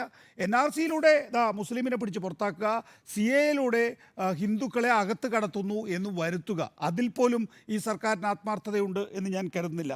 അപ്പോൾ നേരത്തെ ഇവിടെ ചൂണ്ടിക്കാണിച്ചതുപോലെ തന്നെ ഇപ്പോൾ CAAയും NRCയും നടപ്പിലാക്കുന്നു. 370 അതിൻ്റെ എല്ലാ പ്രക്രിയയും പൂർത്തിയായി കഴിഞ്ഞിരിക്കുന്നു. പ്രത്യേക അവകാശം എടുത്തു കളഞ്ഞിരിക്കുന്നു. സുപ്രീം കോടതി അതിന്മേൽ കേന്ദ്ര സർക്കാരിൻ്റെ 370 എടുത്തു കളയാനുള്ള തീരുമാനം ഒരുപാട് വികലമായ വിധിയിലൂടെയാണെങ്കിൽ പോലും അത് അംഗീകരിച്ചിരിക്കുന്നു. രാമക്ഷേത്ര നിർമ്മാണത്തിൻ്റെ പ്രാണപ്രതിഷ്ഠ പൂർത്തിയാക്കിയിരിക്കുന്നു. ഏകീകൃത സിവിൽ കോഡ് ഉടൻ വരും എന്നുള്ള ഒരു പ്രഖ്യാപനം വന്നിരിക്കുന്നു. കഴിഞ്ഞ ദിവസമാണ് അനന്ത്കുമാർ ഹെഗ്ഡെയുടെ ഭാഗത്തു നിന്നൊരു സ്റ്റേറ്റ്മെൻറ്റ് ഉണ്ടായിട്ടുള്ളത്. ഭരണഘടനാ ഭേദഗതി വരും, 3-2 ഭൂരിപക്ഷത്തോടുകൂടി BJP അധികാരത്തിൽ എത്തിക്കുകയാണ് എങ്കിൽ. അതിന് 2 കാര്യങ്ങളാണ് അദ്ദേഹം ചൂണ്ടിക്കാണിക്കുന്നത്. ഒന്ന്, ലോക്സഭയിൽ 3-2 ഭൂരിപക്ഷം വേണം, രാജ്യസഭയിലും ആ ഭൂരിപക്ഷം വേണം എന്നുള്ളതാണ്. അപ്പോൾ ഇതിനകം വന്നിട്ടുള്ള പ്രഖ്യാപനങ്ങളെല്ലാം തന്നെയും ഒരു 2025 RSSൻ്റെ 100ാം വാർഷികം ആഘോഷിക്കുന്ന വേളയിൽ ഒരു ഹിന്ദുത്വ രാജ്യമായി ഇന്ത്യയെ മാറ്റുന്നതിന് വേണ്ടിയിട്ടുള്ള എല്ലാ കാര്യങ്ങളും പൂർത്തിയായി കഴിഞ്ഞിരിക്കുന്നു എന്നുള്ളതാണ്. ഇനി നമ്മൾ വോട്ട് ചെയ്യാൻ പോകുന്നു. അത് നമ്മൾ ചെയ്യാൻ പോകുന്ന കാര്യം അതാണല്ലോ. നമ്മൾ ഏതാനും ദിവസങ്ങൾക്കുള്ളിൽ വോട്ട് ചെയ്യാൻ പോകുന്നു. നിങ്ങളൊരു ഹിന്ദുത്വ രാജ്യത്തിന് വേണ്ടിയാണോ വോട്ട് ചെയ്യുന്നത്? നിങ്ങൾ ഇപ്പോൾ ഞാനൊരു ഹിന്ദുത്വ ആശയഗതിയുള്ള, അപ്പോൾ അര ഹിന്ദുത്വ പാർട്ടിയുണ്ട്, ഒരു ഹിന്ദുത്വ പാർട്ടിയുണ്ട്, മുക്കാൽ ഹിന്ദുത്വ പാർട്ടിയുണ്ട്. അങ്ങനെ പലതരത്തിൽ നമുക്ക് ഹിന്ദുത്വ പാർട്ടികളെ വിഭജിച്ചെടുക്കാം. അപ്പോൾ ഇന്ത്യയിലെ ഏറ്റവും പ്രധാനപ്പെട്ട ഒരു ഫുൾ ഹിന്ദുത്വ പാർട്ടി എന്ന് പറയുന്നത് BJP ആണ്. BJPയെ സംബന്ധിച്ചിടത്തോളം വോട്ടർമാർക്ക് കൊടുക്കുന്ന കൃത്യമായ സന്ദേശമാണിത് എന്നുള്ളതാണ്. ശരിയാണ്, ഭരണഘടനാ ഭേദഗതി എന്ന് പറയുന്ന ഒരു പ്രഖ്യാപനത്തിലേക്ക് BJPക്ക് പോകാൻ കഴിയില്ല. അപ്പോഴാണ് ഈ പറയുന്ന ഈ ഫ്രിഞ്ച് എലിമെൻറ്റുകൾ എന്ന് വിളിക്കുന്ന ആളുകളുണ്ടല്ലോ, ഈ ഫ്രിഞ്ച് എലിമെൻറ്റുകളിലൂടെ ഇത്തരം പ്രഖ്യാപനങ്ങൾ നടത്തുക. അത് BJPയെ സംബന്ധിച്ചിടത്തോളം പ്രഖ്യാപിക്കാൻ കഴിയില്ല. അനന്ത്കുമാർ ഹെഗ്ഡെ എന്ന് പറയുന്ന ഒരു ഫ്രിഞ്ച് എലിമെൻറ്റിനെ കൊണ്ട് പ്രഖ്യാപിക്കുന്നു, ഞങ്ങൾ 2024 3-2 ഭൂരിപക്ഷത്തോടു കൂടി അധികാരത്തിൽ വരികയാണ് എങ്കിൽ ഭരണഘടനാ ഭേദഗതി ഉണ്ടാവും. ഭരണഘടനാ ഭേദഗതി എന്ന് പറഞ്ഞാൽ വളരെ കൃത്യമായി അദ്ദേഹം പറയുന്നത് മതേതരത്തെ എടുത്തു കളയുമെന്ന് മാത്രമാണ്.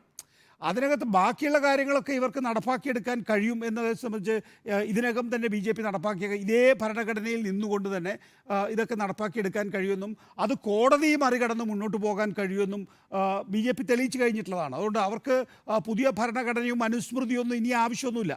അവർക്ക് ഇതൊക്കെ തന്നെയും മതി എന്ന് നമുക്കറിയാം, ഇതേ ഭരണഘടന തന്നെ. പക്ഷേ അതിനകത്ത് മതേതരത്വം എന്ന വാക്കെടുത്ത് കളയുന്നു എന്നുള്ളതാണ്. ഹിന്ദു ഫസ്റ്റ് എന്ന നിലയിലേക്ക് ഈ രാജ്യത്തെ കൊണ്ടുചെന്നെത്തിക്കുന്നു എന്നുള്ളതാണ്.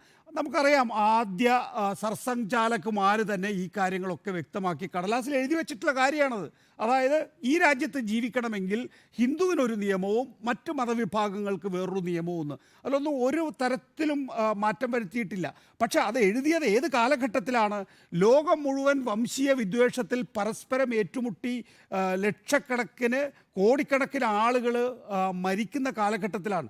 അന്ന് തന്നെ അത് പിന്തിരിപ്പൻ നയമായിരുന്നു. നോക്കൂ, ആ കാലഘട്ടത്തിൽ അതിൽ നിന്ന് ആവേശം ഉൾക്കൊണ്ട് അന്നത്തെ സർസംഘചാലകുമാർ എഴുതി വെച്ചതാണ് ഇന്നത്തെ ലോകത്ത് എഴുതുന്നത്. നോക്കൂ, അന്ന് ആ നിലയിൽ വംശീയ വിദ്വേഷത്തിൽ പരസ്പരം കൊന്നൊടുക്കിയവരുണ്ടല്ലോ, ഇന്ന് കറുത്ത പൊട്ടായി ചരിത്രത്തിൽ നിൽക്കുകയാണ്. ആ കറുത്ത പൊട്ടായി ചരിത്രത്തിൽ നിൽക്കുമ്പോഴാണ് നമ്മൾ ചരിത്രത്തിലേക്ക് ഒരു പിന്തിരിഞ്ഞ് നടക്കുന്നത്. അതിൻ്റെ ഒരു സ്റ്റെപ്പാണ് CA. ഇക്കാര്യത്തിൽ വിഭജന രാഷ്ട്രീയമോ എന്നുള്ളതിന് എനിക്ക് വ്യത്യസ്തമായ ഒരു മറുപടിയാണ് ഉള്ളത്. കാരണം വിഭജനത്തെക്കുറിച്ചാണ് ഇത്രയും നേരം സംസാരിച്ച 3 പേരും കൃത്യമായി പറഞ്ഞു വെച്ചത്. അതായത് മതത്തിൻ്റെ അടിസ്ഥാനത്തിൽ വിഭജിച്ചുകൊണ്ട് പ്രത്യേകമായി ഹിന്ദു വേറെ മുസ്ലിം വേറെ ഹിന്ദുത്വയുടെ ഒരു പ്രഖ്യാപനമാണ് ഓരോ തീരുമാനത്തിലൂടെയും ഇപ്പോൾ നരേന്ദ്രമോദി സർക്കാർ നടപ്പാക്കിക്കൊണ്ടിരിക്കുന്നത് എന്ന് പറയുന്നതിലാണ് യഥാർത്ഥത്തിൽ വിഭജനമുള്ളത്. അങ്ങനെയുള്ള ഒരു പോളറൈസേഷൻ്റെ പൊളിറ്റിക്സ് കളിച്ച് മാത്രമേ കേരളമടക്കമുള്ള സംസ്ഥാനങ്ങളിൽ നിലനിൽക്കാൻ കഴിയുമെന്ന് തിരിച്ചറിയുന്നത് ഒന്നാമത് CPIM, രണ്ടാമത് കോൺഗ്രസ്. ആ വിഭജനത്തിൻ്റെ അജണ്ട ഈ തെരഞ്ഞെടുപ്പിൽ ഏറ്റവും നന്നായി ഉപയോഗിക്കാൻ പോകുന്നത് UDFും LDFുമാണ്. പക്ഷേ ഇവിടെ വിഭജനത്തിനപ്പുറം ഈ പേഴ്സിക്യൂഷൻ അനുഭവിക്കുന്ന മൈനോറിറ്റീസിന് അതാത് രാജ്യങ്ങളിൽ അവരാണ് മൈനോറിറ്റി, അവിടെ മുസ്ലിം മൈനോറിറ്റി അല്ല. അവിടെ പീഡനം അനുഭവിക്കുന്ന ആളുകൾക്ക് അവർ സുരക്ഷയ്ക്കായി ഇന്ത്യയിലേക്ക് വന്നിട്ടുണ്ടെങ്കിൽ അവർക്ക് പൗരത്വം നൽകേണ്ട എന്നാണോ അപ്പോൾ പറഞ്ഞു വരുന്നത്? അവർക്ക് പൗരത്വം നൽകുന്നത് കൊണ്ട് ആരുടെയും പൗരത്വം നഷ്ടമാകുന്നൊന്നുമില്ല. അപ്പോൾ അവർ പൗരത്വമില്ലാതെ ഇല്ലീഗൽ മൈഗ്രൻസായി തുടർന്നോട്ടെ, ഇത് നടപ്പാക്കാൻ പാടില്ല എന്ന് പറയുമ്പോൾ അങ്ങനെയുള്ള ഒരു ഗൂഢലക്ഷ്യം അല്ലെങ്കിൽ അങ്ങനെയുള്ള ഒരു മോശം സമീപനം ഉണ്ട് എന്നാണ് ഞാൻ കരുതുന്നത്. ഇപ്പോൾ 2019 പാസ്സാക്കിയ നിയമം അത് നടപ്പാക്കുന്നതിനെടുത്ത കാലതാമസം 4 വർഷവും 3 മാസവും കഴിഞ്ഞു നിയമം പാസ്സാക്കിയിട്ട്. അപ്പോൾ പ്രാബല്യത്തിൽ വന്നതിന് ശേഷം ഇത്രയും കാലതാമസം എന്തിനു വന്നു എന്നുള്ളതിൻ്റെ ഞാൻ മനസ്സിലാക്കുന്നത് കൃത്യമായി ഇത് നടപ്പാക്കുന്നതിന് ആവശ്യമായിട്ടുള്ള ഒരു തീരുമാനത്തിലേക്ക് എത്തിയിരുന്നില്ല കേന്ദ്ര സർക്കാർ. എങ്ങനെ ഇത് നടപ്പാക്കണം, നടപ്പാക്കി കഴിഞ്ഞാൽ ഉണ്ടാകാവുന്ന പ്രത്യാഘാതങ്ങൾ തുടങ്ങിയ കാര്യങ്ങളെല്ലാം മനസ്സിലാക്കിയ ശേഷം ഇപ്പോൾ ഒടുവിൽ സർക്കാരിൻ്റെ ടേം അവസാനിക്കുന്ന ഘട്ടത്തിലാണ് അത് നടപ്പാക്കുന്നു അല്ലെങ്കിൽ ചട്ടങ്ങൾ വിജ്ഞാപനം ചെയ്യാം എന്നുള്ള ഒരു തീരുമാനത്തിലേക്ക് എത്തുന്നത്. പക്ഷേ ഈ സർക്കാരിന്റെ കാലാവധി തീരുന്നതിന് മുൻപ് തന്നെ ഉണ്ടാകും ഈ നീക്കമുണ്ട് എന്ന് കേന്ദ്ര ആഭ്യന്തരമന്ത്രി തന്നെ പറയുന്നത് നമ്മൾ കാണുന്നതാണ്. അപ്പോൾ അതിൽ അമിത്ഷാ പറയുന്നത് നോൺ മുസ്ലിം മൈഗ്രൻസ് അങ്ങനെ തന്നെയാണ് പറയുന്നത്. അപ്പോൾ നോൺ മുസ്ലിം മൈഗ്രൻസ് ആയതുകൊണ്ട് മാത്രം അവർക്ക് ഇവിടെ പൗരത്വം നൽകരുത്, അല്ലെങ്കിൽ അവരെ ഇവിടെ ഉൾക്കൊള്ളരുത് എന്ന് പറയുമ്പോൾ അത് ഈ പറയുന്ന ഹിന്ദു, സിഖ്, ജെയിൻ, ക്രിസ്ത്യൻ, ബുദ്ധ, പാഴ്സി ഈ വിഭാഗങ്ങൾക്കൊന്നും ജീവിക്കാൻ അവകാശമില്ല. അവർ ഇന്ത്യയിലേക്ക് വന്നാൽ അവരെ സ്വീകരിക്കും. അവരെ സ്വീകരിച്ച് അവർക്ക് ഇവിടെ പൗരത്വം നൽകും. കാരണം അവർ താമസിക്കുന്ന ഈ 3 രാജ്യങ്ങളിൽ പാകിസ്ഥാൻ, ബംഗ്ലാദേശ്, അഫ്ഗാനിസ്ഥാൻ, അവിടെ 3ഇടങ്ങളിലും മതപരമായ വിവേചനം നേരിടുന്ന ആളുകൾ അഭയം തേടി ഇന്ത്യയിലേക്ക് വന്നതാണെങ്കിൽ അവർക്ക് അഭയം നൽകുകയും അവർക്ക് പൗരത്വം കൊടുക്കുകയും ചെയ്യും. അത് പ്രഖ്യാപിത നിലപാടാണ്. പറഞ്ഞിട്ടാണ് ചെയ്യുന്നത്, പറയാതെയല്ല. പറഞ്ഞിട്ട് ചെയ്യുന്ന ഒരു കാര്യം നടപ്പാക്കുന്നതിന് അത് വിഭജന രാഷ്ട്രീയമാണ്, തെരഞ്ഞെടുപ്പിന് മുൻപ് ഉള്ള സ്റ്റണ്ടാണ്. ഉണ്ണിസാർ ഇവിടെ പറഞ്ഞതുപോലെ മതേതര രാഷ്ട്രം അല്ലാതായി മാറുന്നു. മതപീഡനത്തിന് വിധേയമായി അഫ്ഗാനിസ്ഥാനിൽ നിന്നും പാകിസ്ഥാനിൽ നിന്നും ബംഗ്ലാദേശിൽ നിന്നും ഇന്ത്യയിലേക്ക് അഭയം തേടി വന്ന ഒരാൾക്ക് അവിടെ പൗരത്വം കൊടുത്തു കഴിയുമ്പോൾ മതേതരത്വം നഷ്ടപ്പെടുന്നത് എങ്ങനെയാണെന്നുള്ളത് എനിക്ക് മനസ്സിലാകുന്നില്ല. ഒരു മതേതരത്വവും നഷ്ടപ്പെടുന്നില്ല. കൂടുതൽ മതേതര രാജ്യമായി തന്നെയാണ് നിലനിൽക്കുന്നത്. ഇവിടെയുള്ള മുസ്ലിങ്ങളെ പറഞ്ഞു വിടുന്നൊന്നുമില്ലല്ലോ. ഇവിടെയുള്ള മുസ്ലിങ്ങൾ ഇവിടെ തന്നെയുണ്ട്, ഇവിടെ പൗരത്വമുള്ളവരുണ്ട്. ഇല്ലീഗൽ മൈഗ്രൻസ് എന്ന് പറഞ്ഞ് ഈ 3 രാജ്യങ്ങളുടെയും ആളുകളെ നോട്ടിഫൈ ചെയ്യുന്നത് അവരവിടെ പീഡനത്തിനിരയാകുന്നു എന്നുള്ളത് കൊണ്ട് തന്നെയാണ്. അതിനെ ഉടനെ മതത്തിൻ്റെ പേരിൽ കൃത്യമായി വിഭജിച്ചുകൊണ്ട് ആ രീതിയിൽ അവതരിപ്പിക്കുമ്പോൾ അത് ഏത് തരത്തിലുള്ള നീതിയാണ് ഉറപ്പാക്കുന്നത് എന്നുള്ളത് എനിക്കെന്തായാലും മനസ്സിലാകുന്നില്ല. അത് ഒരു പ്രത്യേക തരത്തിലുള്ള ഒരു ചിന്താഗതിയാണ്. അത് തന്നെയാണ് ഇവിടെ ആവർത്തിച്ച് പറഞ്ഞുകൊണ്ടിരിക്കുന്നത്. കേരളത്തിൽ യാത്രാരേഖകളില്ലാതെ ഇന്ത്യയിലെത്തി ഇവിടെ തുടരുകയും 2014 മുൻപ് ഇവിടെ എത്തുകയും ചെയ്ത ആളുകൾ, അവർക്ക് കൃത്യമായ രേഖകളൊന്നുമില്ല. അവർക്ക് ഈ പൗരത്വം ഉറപ്പാക്കുന്നതിന് അല്ലെങ്കിൽ ഇവിടെ തങ്ങൾ ഇല്ലീഗൽ മൈഗ്രൻസ് അല്ല എന്ന് പ്രൂവ് ചെയ്യുന്നതിന് വേറൊന്നും അവരുടെ കയ്യിലില്ല. അങ്ങനെയുള്ള ആളുകൾക്കായിട്ടാണ് പൗരത്വത്തിനായുള്ള നടപടികൾ പൂർത്തിയാക്കുന്നതിന് കാര്യങ്ങൾ ലഘൂകരിച്ചത്. ഈ ഒരു ഓൺലൈൻ വഴി അപേക്ഷിക്കാം എന്നുള്ള സംവിധാനം കൊണ്ടുവരുന്നത്, പ്രത്യേക പോർട്ടൽ സജ്ജമാക്കുന്നത്. അങ്ങനെ ഒരു വാഗ്ദാനം പ്രകടന പത്രികയിൽ വെച്ച് ഒരു പാർട്ടി ജയിക്കുന്നു, അവരധികാരത്തിൽ വരുന്നു, അതും അധികാര തുടർച്ചയാണ്. ആ അധികാര തുടർച്ചയിൽ അധികാരത്തിൽ വന്ന ശേഷം പറഞ്ഞ കാര്യം നടപ്പാക്കുന്നു. അതിന് ആ പറഞ്ഞ കാര്യം നടപ്പാക്കുന്നതിന് വേണ്ടിയാണല്ലോ ഇവിടെ പിണറായി വിജയൻ പറയുന്നത് പോലെ ഇത്രയും വലിയ ബിഗ് മാൻഡേറ്റ് കൊടുത്തത് പറഞ്ഞ കാര്യം നടപ്പാക്കാനാണ്. ആ പറഞ്ഞ കാര്യം അവർ നടപ്പാക്കുന്നു. വീണ്ടും തെരഞ്ഞെടുപ്പിലേക്ക് പോകുന്നു. ഞാൻ വരാം ഡോക്ടർ അരുൺ, ഞാൻ പൂർത്തിയാക്കട്ടെ. അപ്പോൾ മുസ്ലിം ഭരണ രാജ്യങ്ങളിൽ പീഡനമില്ല, സ്ഥാപിക്കേണ്ട ഒന്നാമത്തെ കാര്യം. ഇവിടെ പറഞ്ഞതിൽ നിന്ന് എനിക്ക് മനസ്സിലായത് മുസ്ലിം ഭരണ രാജ്യങ്ങളിൽ പീഡനമില്ല. പിന്നെ അവിടെ നിന്ന് ഓടി വന്ന ഈ വിഭാഗത്തിൽപ്പെട്ടവർക്ക് പൗരത്വം കൊടുത്താൽ ഇന്ത്യയുടെ മതേതരത്വം തകരും. എങ്ങനെ തകരും? ഇവിടെ ഒരു മതേതരത്വവും തകരാൻ പോകുന്നില്ല. ഇവിടെയുള്ള ആളുകൾക്ക് എല്ലാവർക്കും തുല്യ അവകാശം തന്നെയാണ് ഈ രാജ്യത്തുള്ളത്. ആരെയും ഇവിടെ നിന്ന് എങ്ങോട്ടേക്കും പറഞ്ഞു വിടുന്നില്ല. ഇനി കേരളത്തിൽ നടക്കാൻ പോകുന്നത് എന്താണെന്ന് കൂടി പറഞ്ഞ് ഞാൻ അവസാനിപ്പിക്കാം. ഇവിടെ പറയാൻ പോകുന്നത് എന്താണ്? ഇവിടെ മുസ്ലിങ്ങൾക്ക് ജീവിക്കാൻ കഴിയാത്ത സ്ഥലമാക്കി മാറ്റിക്കൊണ്ടിരിക്കുകയാണ്. ഹിന്ദു രാഷ്ട്രമാക്കി മാറ്റാനായിട്ടുള്ള നീക്കമാണ് ഈ നടത്തിയ ഈ റിലീജിയസ് പെർസിക്യൂഷൻ അനുഭവിക്കുന്ന മൈനോറിറ്റീസിനെ ഇവിടേക്ക് കൊണ്ടുവന്ന് അവർക്ക് ഇവിടെ താമസിക്കുന്ന ആളുകൾക്ക് പൗരത്വം നൽകുന്നതിലൂടെ ഇവിടെ മുസ്ലിങ്ങൾക്ക് താമസിക്കാൻ കഴിയാത്ത രാജ്യമാക്കി മാറ്റുന്നു. എങ്ങനെയാണ് മുസ്ലിങ്ങൾക്ക് കഴിയാൻ പറ്റാത്ത രാജ്യമാക്കി ഇന്ത്യയെ മാറ്റുന്നത്? അങ്ങനെയുള്ള ഒരു നീക്കവും ഈ രാജ്യത്ത് നടക്കുന്നില്ല. പക്ഷേ ഇവിടെ കൊണ്ടുവരാൻ പോകുന്ന തികച്ചും വോട്ടിന് വേണ്ടിയിട്ടുള്ള ഒരു പ്രീണന രാഷ്ട്രീയത്തിൻ്റെ കൃത്യമായിട്ടുള്ള ഒരു പതിപ്പ് നമ്മൾ കാണാൻ പോവുകയാണ്. നാളെ മുതൽ കേരളത്തിൽ സമരമായിരിക്കും. UDF അടക്കം LDF അടക്കം ഈ വിഷയം തന്നെയായിരിക്കും പറഞ്ഞുകൊണ്ടിരിക്കുക.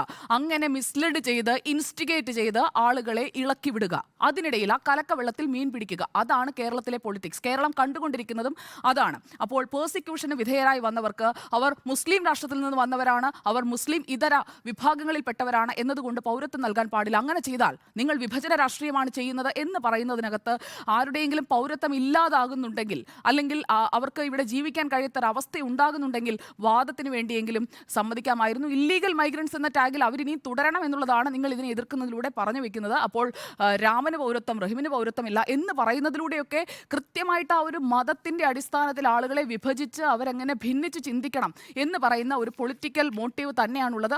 അതാണ് യഥാർത്ഥത്തിൽ വിഭജന രാഷ്ട്രീയം. അല്ലാതെ ഈ ആളുകൾക്ക് പൗരത്വം കൊടുത്തത് കൊണ്ട് രാജ്യം അങ്ങ് വിഭജിച്ച് പോകും, ഇവിടെ വിഭജിച്ച് വോട്ട് പിടിക്കാം. ഈ എത്ര പേര് വരാനാണ്? ആ വരുന്ന ആളുകളുടെ വോട്ട് കൊണ്ടാണോ BJP 2014-ലും 19-ലും ജയിച്ചത്? അവർ അവരുടെ പ്രകടന പത്രികയിൽ പറഞ്ഞ കാര്യം കൃത്യമായി നടപ്പാക്കുന്നു. അത് കൃത്യമായി കൊടുത്ത ഒരു പോൾ പ്രോമിസാണ്, അത് നടപ്പാക്കുന്നു എന്നുള്ളതാണ് ഈ വിഷയത്തിൽ എൻ്റെ ടേക്ക്. ഡോക്ടർ എനിക്കൊരു കാര്യം പറയാനുണ്ട്. ഇപ്പോൾ ഇതിനകത്ത് ഞാനുമായി ബന്ധപ്പെട്ടൊരു കാര്യം പറഞ്ഞതുകൊണ്ടാണ്. ഒന്ന്, ഈ 2 ക്ലാരിഫിക്കേഷൻ ഉണ്ട് ഇതിനകത്ത്.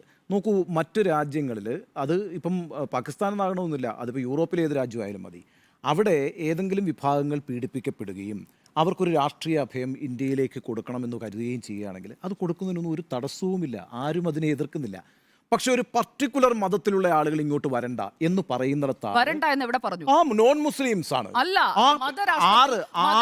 മതരാഷ്ട്രത്തിൽ പീഡനം അനുഭവിക്കുന്ന ആളുകൾ എന്ന് പറയുന്ന ആ മതത്തിൽപ്പെട്ടവരായിരിക്കില്ല. ശരി, ഞാൻ പറയട്ടെ, പാകിസ്ഥാനിലെ അഹമ്മദിയ മുസ്ലിങ്ങൾ പീഡനം അനുഭവിക്കുന്നുണ്ട്, ഷിയ മുസ്ലിങ്ങൾ പീഡനം അനുഭവിക്കുന്നുണ്ട്. ഇവിടെ കൊടുക്കുവോ? ഈ പറയുന്ന നിയമത്തിന്റെ അടിസ്ഥാനത്തിൽ കൊടുക്കണമല്ലോ. റോഹിംഗ്യൻ മുസ്ലിംസ് കൊടുക്കുന്നുണ്ട്. പോട്ടെ, ഇതെല്ലാം പോട്ടെ. നമ്മുടെ തൊട്ടയൽപക്ക സംസ്ഥാനമായിട്ടുള്ള തമിഴ്നാട്ടിൽ തമിഴർ ശ്രീലങ്കയിൽ നിന്ന് വന്ന് എത്ര കാലമായിട്ട് കിടക്കുന്ന അഭയാർത്ഥികൾ, അവർക്ക് ഇതുവരെ പൗരത്വം കൊടുത്തിട്ടുണ്ടോ? നമ്മുടെ തൊട്ടയൽപക്കത്തെ ഒരു കാര്യമാണ് ഞാൻ ഈ പറയുന്നത്. എന്ന് മാത്രമല്ല, ഇന്ത്യ ചെയ്തത് എന്താണ്? ശ്രീലങ്കയിൽ LTT പോലൊരു സംവിധാനം, ടെററിസ്റ്റ് ഓർഗനൈസേഷൻ ഉണ്ടായപ്പോൾ ഇവിടുന്ന് IPKF-നെ വിട്ടു. ഇന്ത്യൻ പീസ് കീപ്പിംഗ് ഫോഴ്സ് എന്നാണ് പറഞ്ഞത്. ആ ഫോഴ്സ് അവിടെ പോയിട്ടാണ് അത് അടിച്ചമർത്തിയത്. അതിൻ്റെ ഭാഗമായിട്ടാണ് LTT-കാർ ഈ പറഞ്ഞ രാജീവ് ഗാന്ധിയെ കൊന്നു കളഞ്ഞത്. അപ്പോൾ അങ്ങനെയാണ് ഇന്ത്യ നിലപാടെടുത്തിട്ടുള്ളത്. ഇപ്പോൾ ഉദാഹരണത്തിന് സുജയ പാർവതിക്ക് അമേരിക്കയുടെ പൗരത്വം എടുക്കണം. അമേരിക്ക ഒരു വേണ്ട, അല്ല അങ്ങനെയല്ല, ഞാനൊരു ഉദാഹരണം പറഞ്ഞതേ. ഉദാഹരണത്തിന് അല്ലെങ്കിൽ നികേഷ് കുമാറിന് അമേരിക്കയുടെ പൗരത്വം അദ്ദേഹം എതിർക്കില്ല എന്ന് പ്രതീക്ഷിച്ചുകൊണ്ട് പൗരത്വം എടുക്കണം. അപ്പോൾ അമേരിക്ക ഒരു ക്രിസ്ത്യൻ ഡോമിനേറ്റഡ് സ്റ്റേറ്റാണ്, ഒരു സംശയവും വേണ്ട കാര്യത്തിനകത്ത്.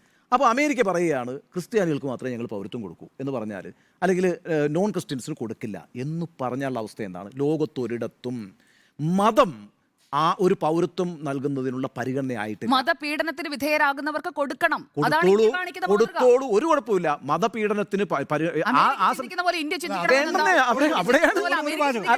ഒരു വാചകം ഇപ്പൊ പാകിസ്ഥാനിലായിക്കൊള്ളട്ടെ, ബംഗ്ലാദേശിലായിക്കോട്ടെ, അഫ്ഗാനിസ്ഥാനിലായിക്കോട്ടെ, അവിടെ സിഖുകാരും ഹിന്ദുക്കളും പീഡിപ്പിക്കപ്പെടുന്നതിനേക്കാൾ ഷിയാക്കളും അഹമ്മദിയാസും പീഡിപ്പിക്കപ്പെടുന്നുണ്ട്, റോഹിംഗ്യാസ് പീഡിപ്പിക്കപ്പെടുന്നുണ്ട്. അപ്പൊ പീഡനമാണ് വിഷയമെങ്കിൽ നിങ്ങൾ ആദ്യം അഹമ്മദിയെ അല്ലെങ്കിൽ റോഹിംഗ്യകളെ കൂട്ടണം.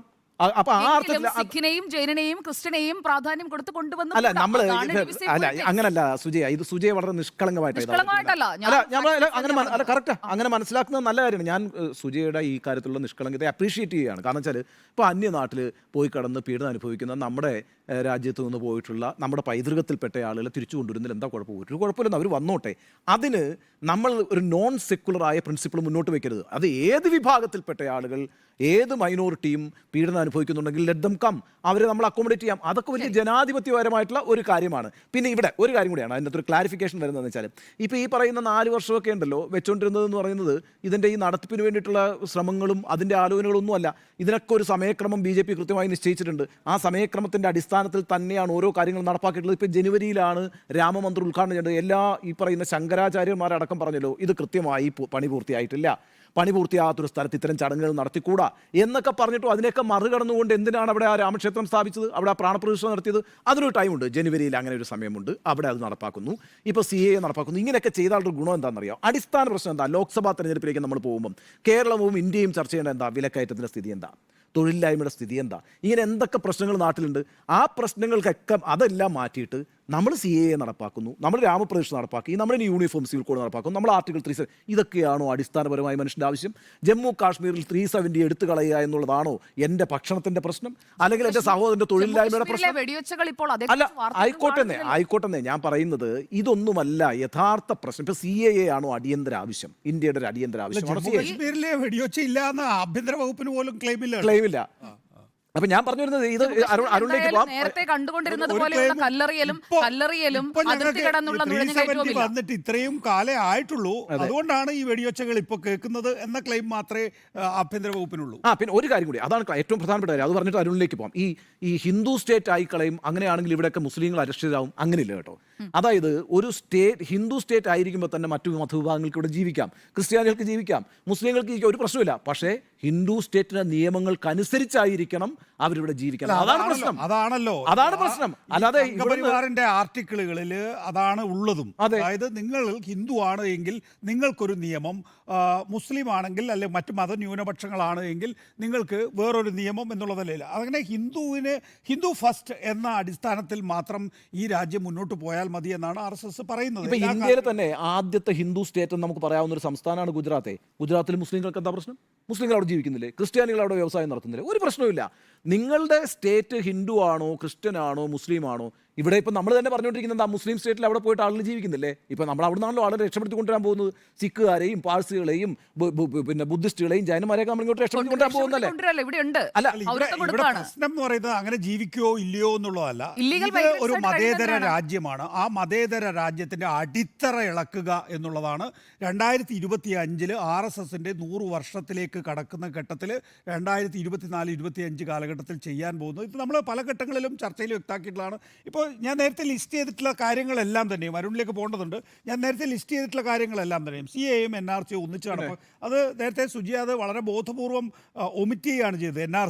NRCയും CA ഒറ്റയ്ക്ക് നിൽക്കുന്നില്ല സുജിയ. CAയും NRCയും ഒന്നിച്ചാണ്. NRCയുടെ ഇത് നിങ്ങളെ പബ്ലിഷ് ചെയ്ത് കഴിഞ്ഞല്ലോ.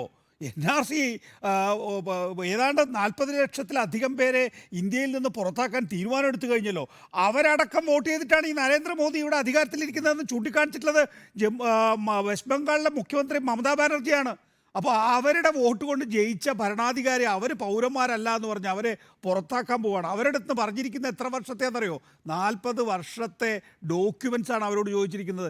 എൻ്റെ വീട്ടിലുണ്ടാവില്ല 40 വർഷം മുമ്പുള്ള ഒരു ഡോക്യുമെൻ്റ്. ഞാൻ ഇന്ത്യക്കാരനാണോ അല്ലയോ എന്ന്. അപ്പോൾ ഞാൻ ഇന്ത്യക്കാരനാണോ അല്ലയോ എന്നറിയാൻ 40 വർഷത്തെ ഡോക്യുമെൻ്റ് വേണമെന്ന് പറയുന്ന ഭരണാധികാരികൾ മുസ്ലിങ്ങളോട് ചോദിച്ചാലും കിട്ടുന്നുണ്ടാവില്ല. അതിർത്തി പ്രദേശത്ത് ജീവിക്കുന്ന ആരുടെയും കയ്യിൽ ആ ഡോക്യുമെൻ്റ് ഉണ്ടാകില്ല.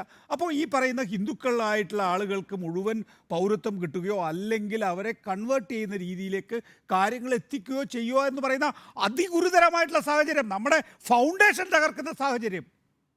ഡോക്ടർ അരുൺ, ഇതില് വളരെ പ്രധാനപ്പെട്ട എനിക്ക് സുജയുടെ നിഷ്കളങ്കമായൊരു അവതരണം കണ്ടപ്പോൾ എനിക്ക് ആശ്ചര്യമൊന്നും തോന്നിയില്ല. കാരണം അത് കുറെ കാലങ്ങളായി നമ്മുടെ വാട്സപ്പിൽ പ്രചരിക്കുന്ന ഒരു കാര്യമാണ്. സുജയ, ആരാണ് ആദ്യമായി നമ്മളുടെ ഈ പൗരത്വ നിയമവുമായി ബന്ധപ്പെട്ട് അതിലൊരു മതത്തിന്റെ എലമെന്റ് കൊണ്ടുവരുന്നത്? ഏത് ഭേദഗതിയാണ് അത്? ഈ ഭേദഗതിയാണ്. അതിനു മുമ്പ് 1955 പൗരത്വ നിയമത്തിലോ അതിനെ തുടർന്നുണ്ടാവുന്ന ചട്ടങ്ങളിലോ മതം ഒരു പ്രധാനപ്പെട്ട മാനദണ്ഡമേ ആയിരുന്നില്ല. അപ്പോൾ പൗരത്വത്തെ മതത്തിന്റെ അടിസ്ഥാനത്തിൽ അതിനെ മാനദണ്ഡമായി എടുത്തുകൊണ്ട് നിർവചിച്ചവരാണോ വർഗീയതയെക്കുറിച്ച് സംസാരിക്കുന്നത്? അത് ചൂണ്ടിക്കാട്ടുന്നവരാണോ വർഗീയതയെക്കുറിച്ച് സംസാരിക്കുന്നത്? അതാണ് എനിക്കൊരു സംശയം. സുജയ പറഞ്ഞൊരു വാചകമുണ്ടല്ലോ, പ്രഖ്യാപിച്ചുകൊണ്ടല്ലേ ഇത് നടപ്പിലാക്കുന്നത് എന്നാണ്. സാധാരണ പണ്ട് ബാലങ്കേ നായരുടെയൊക്കെ സിനിമയിൽ നിന്നെ ഞാനിപ്പോൾ ബലാത്സംഗം ചെയ്യും, പീഡിപ്പിക്കും എന്ന് പറഞ്ഞുകൊണ്ട് നായികയെ ബലാത്സംഗം ചെയ്താൽ അത് സ്നേഹപ്രകടനമാവും? ആവില്ലല്ലോ. അത് ബലാത്സംഗം തന്നെയാണ്. അതൊരു ക്രൈമാണ്. ആ ക്രൈം പ്രഖ്യാപിച്ചുകൊണ്ട് നടത്തുന്നു. നിന്നെ ഞാൻ കൊല്ലാൻ പോകുന്നു, ഐ വിൽ ഷൂട്ട് ചെയ്യൂ എന്ന് പറഞ്ഞ് കൊന്നു കളഞ്ഞാലും അത് ക്രൈം. ഇവിടെ ഇന്ത്യയുടെ മതേതരത്വത്തിനെതിരെയുള്ള ക്രൈം. ഞാൻ പറഞ്ഞു തരാം സുജയ. രാം റഹീം റോയ് ഇതേ ഉദാഹരണമാണ്. അവർ 1920 പാസ്പോർട്ട് എൻട്രി ആക്ട് പ്രകാരം 1946 ഫോറിനേഴ്സ് ആക്ട് പ്രകാരം ഇല്ലീഗൽ മൈഗ്രന്റായി ഇന്ത്യയിൽ തുടരുന്നു എന്നിരിക്കട്ടെ. ഈ ചട്ടം നിലവിൽ വന്നു കഴിഞ്ഞാൽ റഹീം മ്യാൻമാറിൽ നിന്നുള്ള റോഹിംഗ്യൻ മുസ്ലിം ആണെങ്കിൽ, റാം അഫ്ഗാനിസ്ഥാനിൽ നിന്ന് വന്നൊരു പെർസിക്യൂട്ടഡ് ഹിന്ദു ആണെങ്കിൽ, ഈ റോയ് ചൈനയിൽ നിന്ന് വന്നൊരു ക്രിസ്ത്യൻ ആണെങ്കിൽ, ഇവർ 3 പേരും റിലീജിയസ്ലി പെർസിക്യൂട്ടഡ് ആണെങ്കിൽ ഇതിൽ ആരായിരിക്കും ഇല്ലീഗൽ മൈഗ്രന്റായി തുടരുക? ആരായിരിക്കും ഇല്ലീഗൽ മൈഗ്രന്റ് ആയിരുന്നിട്ടും ഈ നിയമത്തിന്റെ ഭേദഗതിയുടെ സംരക്ഷണയിൽ പുറത്തേക്ക് പോവുക? ജയിലിൽ കഴിയുന്നത് ആര്? പുറത്തു പോകുന്നത് ആര്? സുജയ, ജയിലിൽ കഴിയുന്നത് ഈ റഹീമും റോയിയും, പുറത്തു പോകുന്നത് രാമും. കാരണം എന്താ? മറ്റു 2 രാജ്യങ്ങളെയും ഈ പട്ടികയിൽ പെടുത്തിയിട്ടില്ല. ചൈനയിൽ റിലീജിയസ് പ്രോസിക്യൂഷൻ അനുഭവിക്കുന്നവരുണ്ടെങ്കിൽ അവരെയോ, ശ്രീലങ്കയിൽ റിലീജിയസ് പ്രോസിക്യൂഷൻ അനുഭവിക്കുന്നവരുണ്ടെങ്കിൽ അവരെയോ, മ്യാൻമാറിൽ റിലീജിയസ് പ്രോസിക്യൂഷൻ അനുഭവിക്കുന്നവർ അവരെയോ, മ്യാൻമാറിലെയോ ഭൂട്ടാനിലെയോ ആൾക്കാരെയും ഉൾപ്പെടുത്തിയിട്ടില്ല. സുജിയ, എന്തിനാണ് അഫ്ഗാനിസ്ഥാൻ ഉൾപ്പെടുത്തിയത്? നമ്മുടെ അയൽ രാജ്യമായിട്ടാണോ? അഫ്ഗാനിസ്ഥാൻ എവിടെയാണ് ഇന്ത്യയുടെ അതിർത്തി പങ്കിടുന്നത്? അപ്പോൾ അതാണ് ഞാൻ നേരത്തെ സൂചിപ്പിച്ചത്. ക്ലാസിഫിക്കേഷൻ അഥവാ വർഗീകരണം എന്താകണം? വിവേകപൂർണമാകണം. വർഗീകരണം വിവേകപൂർണമാണോ? എന്താണ് അഫ്ഗാനിസ്ഥാനെ ഉൾപ്പെടുത്തിയതിലെ പ്രധാനപ്പെട്ട കാര്യം? അഫ്ഗാനിസ്ഥാൻ മുസ്ലിം മതഭൂരിപക്ഷ രാജ്യമാണ്. അങ്ങനെയാണെങ്കിൽ എന്തുകൊണ്ടാണ് സൗദി ഉൾപ്പെടുത്താത്തത്, സിറിയ ഉൾപ്പെടുത്താത്തത്, ഇറാഖിനെ ഉൾപ്പെടുത്താത്തത്? അപ്പോൾ പ്രശ്നം എന്താണ്? ഇതൊരു സിംബോളിക് ആയിട്ടുള്ള പ്രതീകാത്മകമായിട്ടുള്ള ഒരു നിയമനിർമ്മാണത്തിലൂടെ ഒരു ഫിയർ സൈക്കോസിസ് ജനിപ്പിച്ച് അരക്ഷിതരാവസ്ഥയിലേക്ക് മാറ്റുക എന്നതാണ്. അതാണ് പറഞ്ഞത്. ഇത് വർഗീയത കണ്ടെത്തുന്നത് ആരാണ്? ഇതിൽ വർഗീയത ഉണ്ടെന്നുള്ളത് പറയലാണ് നമ്മുടെ ജോലി. അതിൽ ആദ്യമായി മതത്തെ ഉൾപ്പെടുത്തിയതാരാണ്? ഈ സർക്കാരാണ് സുജയ. ഈ 6 മതവിഭാഗങ്ങളുടെ പേരെഴുതി വെച്ചു ഈ പൗരത്വ നിയമ ഭേദഗതിയുടെ ചട്ടത്തിൽ, പൗരത്വ നിയമ ഭേദഗതിയുടെ സെക്ഷൻ 2 1985 ആക്ടിൽ. ഇത് ഭരണഘടനാ നിർമ്മാണ സഭയിൽ ഒരംഗവും സ്വപ്നം കണ്ടതല്ല. That's a crime. That's a crime against secularism. That's a crime against the very idea of India. അതിനെയാണ് നിങ്ങൾ ന്യായീകരിക്കുന്നത്. അതിനെയാണ് ഇന്ത്യയിലെ BJP അനുകൂല സംഘപരിവാർ ഗ്രൂപ്പുകൾ ന്യായീകരിക്കുന്നത്. That's a crime against the ഇല്ല, അത് ന്യായീകരണമല്ല. അതെന്താ അറിയോ അരുണേ, ഇതൊരു നറേഷൻ. ഇതല്ല ന്യായീകരണം. ഒരു ബുദ്ധിപൂർവമായ ഒരു ഒറ്റ കാര്യം.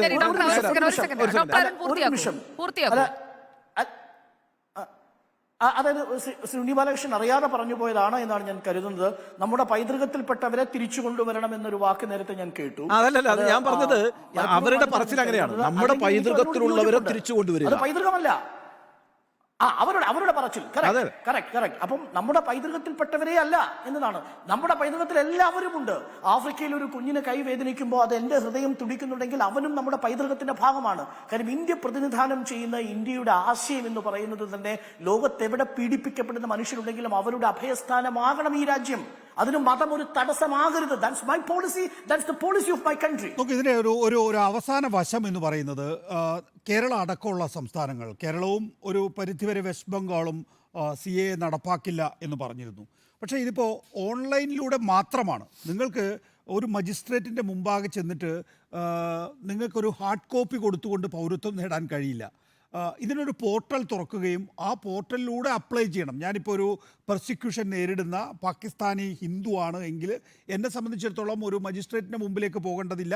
ഞാൻ നേരെ ഈ വെബ്സൈറ്റിൽ കയറി, ഈ പോർട്ടലിൽ കയറി എൻ്റെ വിവരങ്ങൾ പറഞ്ഞാൽ മതി, എനിക്ക് പൗരത്വം ലഭിക്കുന്നു എന്നുള്ളതാണ്. എനിക്കൊരു വിവരവും എനിക്കൊരു ഡോക്യുമെൻറ്റും ഹാജരാക്കേണ്ടതില്ല. പക്ഷേ എൻ്റെ വിവരങ്ങൾ കൊടുത്താൽ എനിക്ക് പൗരത്വം ലഭിക്കുന്നു എന്നുള്ളതാണ് ഏറ്റവും പ്രധാനപ്പെട്ടത്. ഇവിടെ 3 തലത്തിൽ ഇതിനെതിരെ പ്രതിഷേധം ഉണ്ടായിരുന്നു. ഒന്ന്, രാഷ്ട്രീയ പാർട്ടികളുടെ പ്രതിഷേധം. 2, സംസ്ഥാനങ്ങളുടെ പ്രതിഷേധം. വളരെ കുറച്ച് സംസ്ഥാനങ്ങൾ മാത്രമേ പ്രതിഷേധിച്ചിട്ടുള്ളൂ. അതിലൊന്നാണ് കേരളം. ആദ്യത്തേതാണ് കേരളം. പിണറായി വിജയനാണ് ആദ്യം പറഞ്ഞത് പൗരത്വ നിയമം കേരളത്തിൽ നടപ്പാക്കില്ല എന്ന്. 3-മത്തേത് കോടതി എന്നുള്ളത്. മുസ്ലിം ലീഗ് അടക്കമുള്ള രാഷ്ട്രീയ പാർട്ടികൾ തന്നെ കോടതിയിൽ പോയിട്ടുണ്ട് എന്നുള്ളതാണ്. ഇതിനെയൊക്കെ മറികടക്കുന്നത്, ഇപ്പോൾ കോടതിയെ മറികടക്കുന്നത് എങ്ങനെയാണ് എന്നുള്ളത് നമ്മൾ 370 കണ്ടിട്ടുള്ളതാണ്. കോടതിയെ ആ നിലയിലല്ല നമ്മൾ കാണുന്നത്. ജുഡീഷ്യറി ഉചിതമായ തീരുമാനം എടുക്കട്ടെ, നമുക്ക് ആ ഘട്ടത്തിൽ വിധിന്യായം വരുമ്പോൾ പറയുക എന്നുള്ളതല്ലാതെ അതിനു മുമ്പ് നമുക്ക് ജുഡീഷ്യറി ആകെ വിമർശിക്കാൻ കഴിയില്ല. രാഷ്ട്രീയ പാർട്ടികളെ സംബന്ധിച്ചിടത്തോളം, രാഷ്ട്രീയ പാർട്ടികൾ ഇപ്പോൾ നമുക്കറിയാം, ഇത് 100-ലേറെ പേര് മരിച്ച സമരം ഇതിനകത്ത് നടന്നിട്ടുണ്ട്. ജാമ്യയിൽ നടന്നിട്ടുണ്ട്, അതുപോലെ തന്നെ അങ്ങനെ പലയിടങ്ങളിലും സമരം നടന്നിട്ടുണ്ട് എന്നുള്ളത് നമ്മൾ കണ്ടു. 100-ലേറെ പേരാണ്. ഷഹീദാബാദ്, അലിഗഡിൽ നടന്നു, ജാമ്യയിൽ നടന്നു, JNU നടന്നു.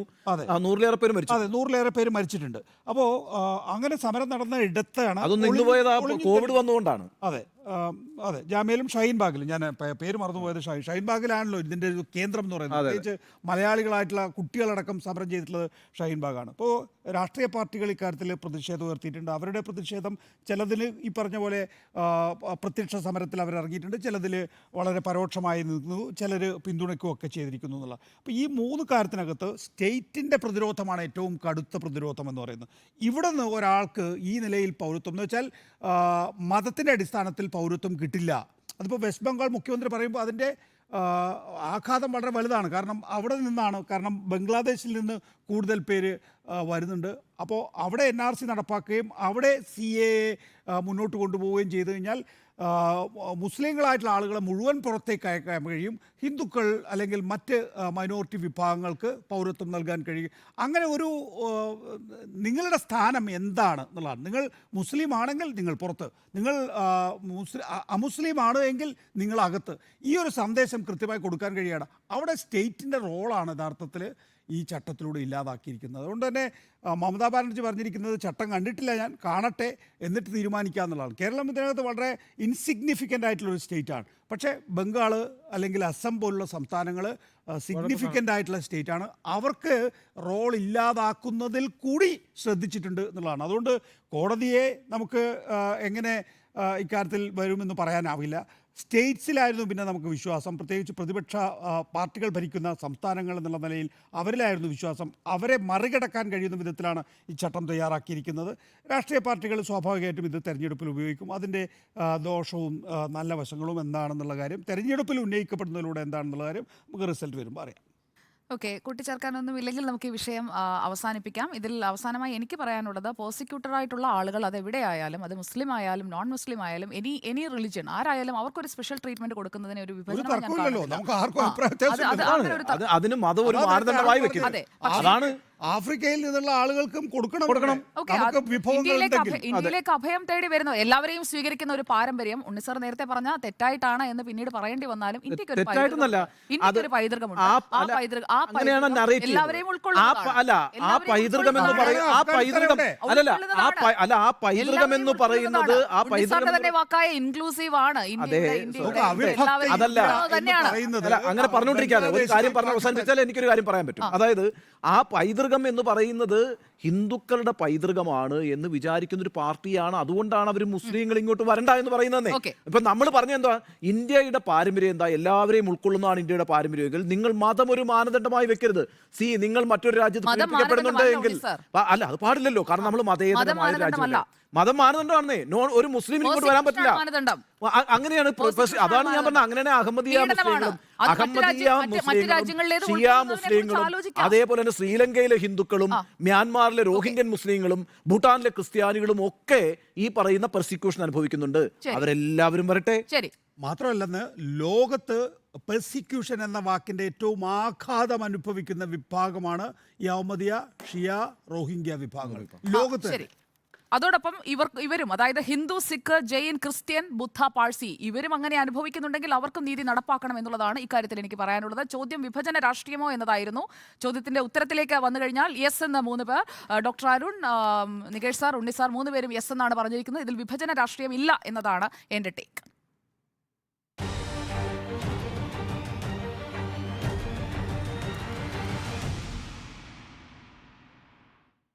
ഇന്നത്തെ മീറ്റ് ദി എഡിറ്റേഴ്സ് ഇവിടെ പൂർണ്ണമാവുകയാണ്. നമസ്കാരം, ഗുഡ് നൈറ്റ്.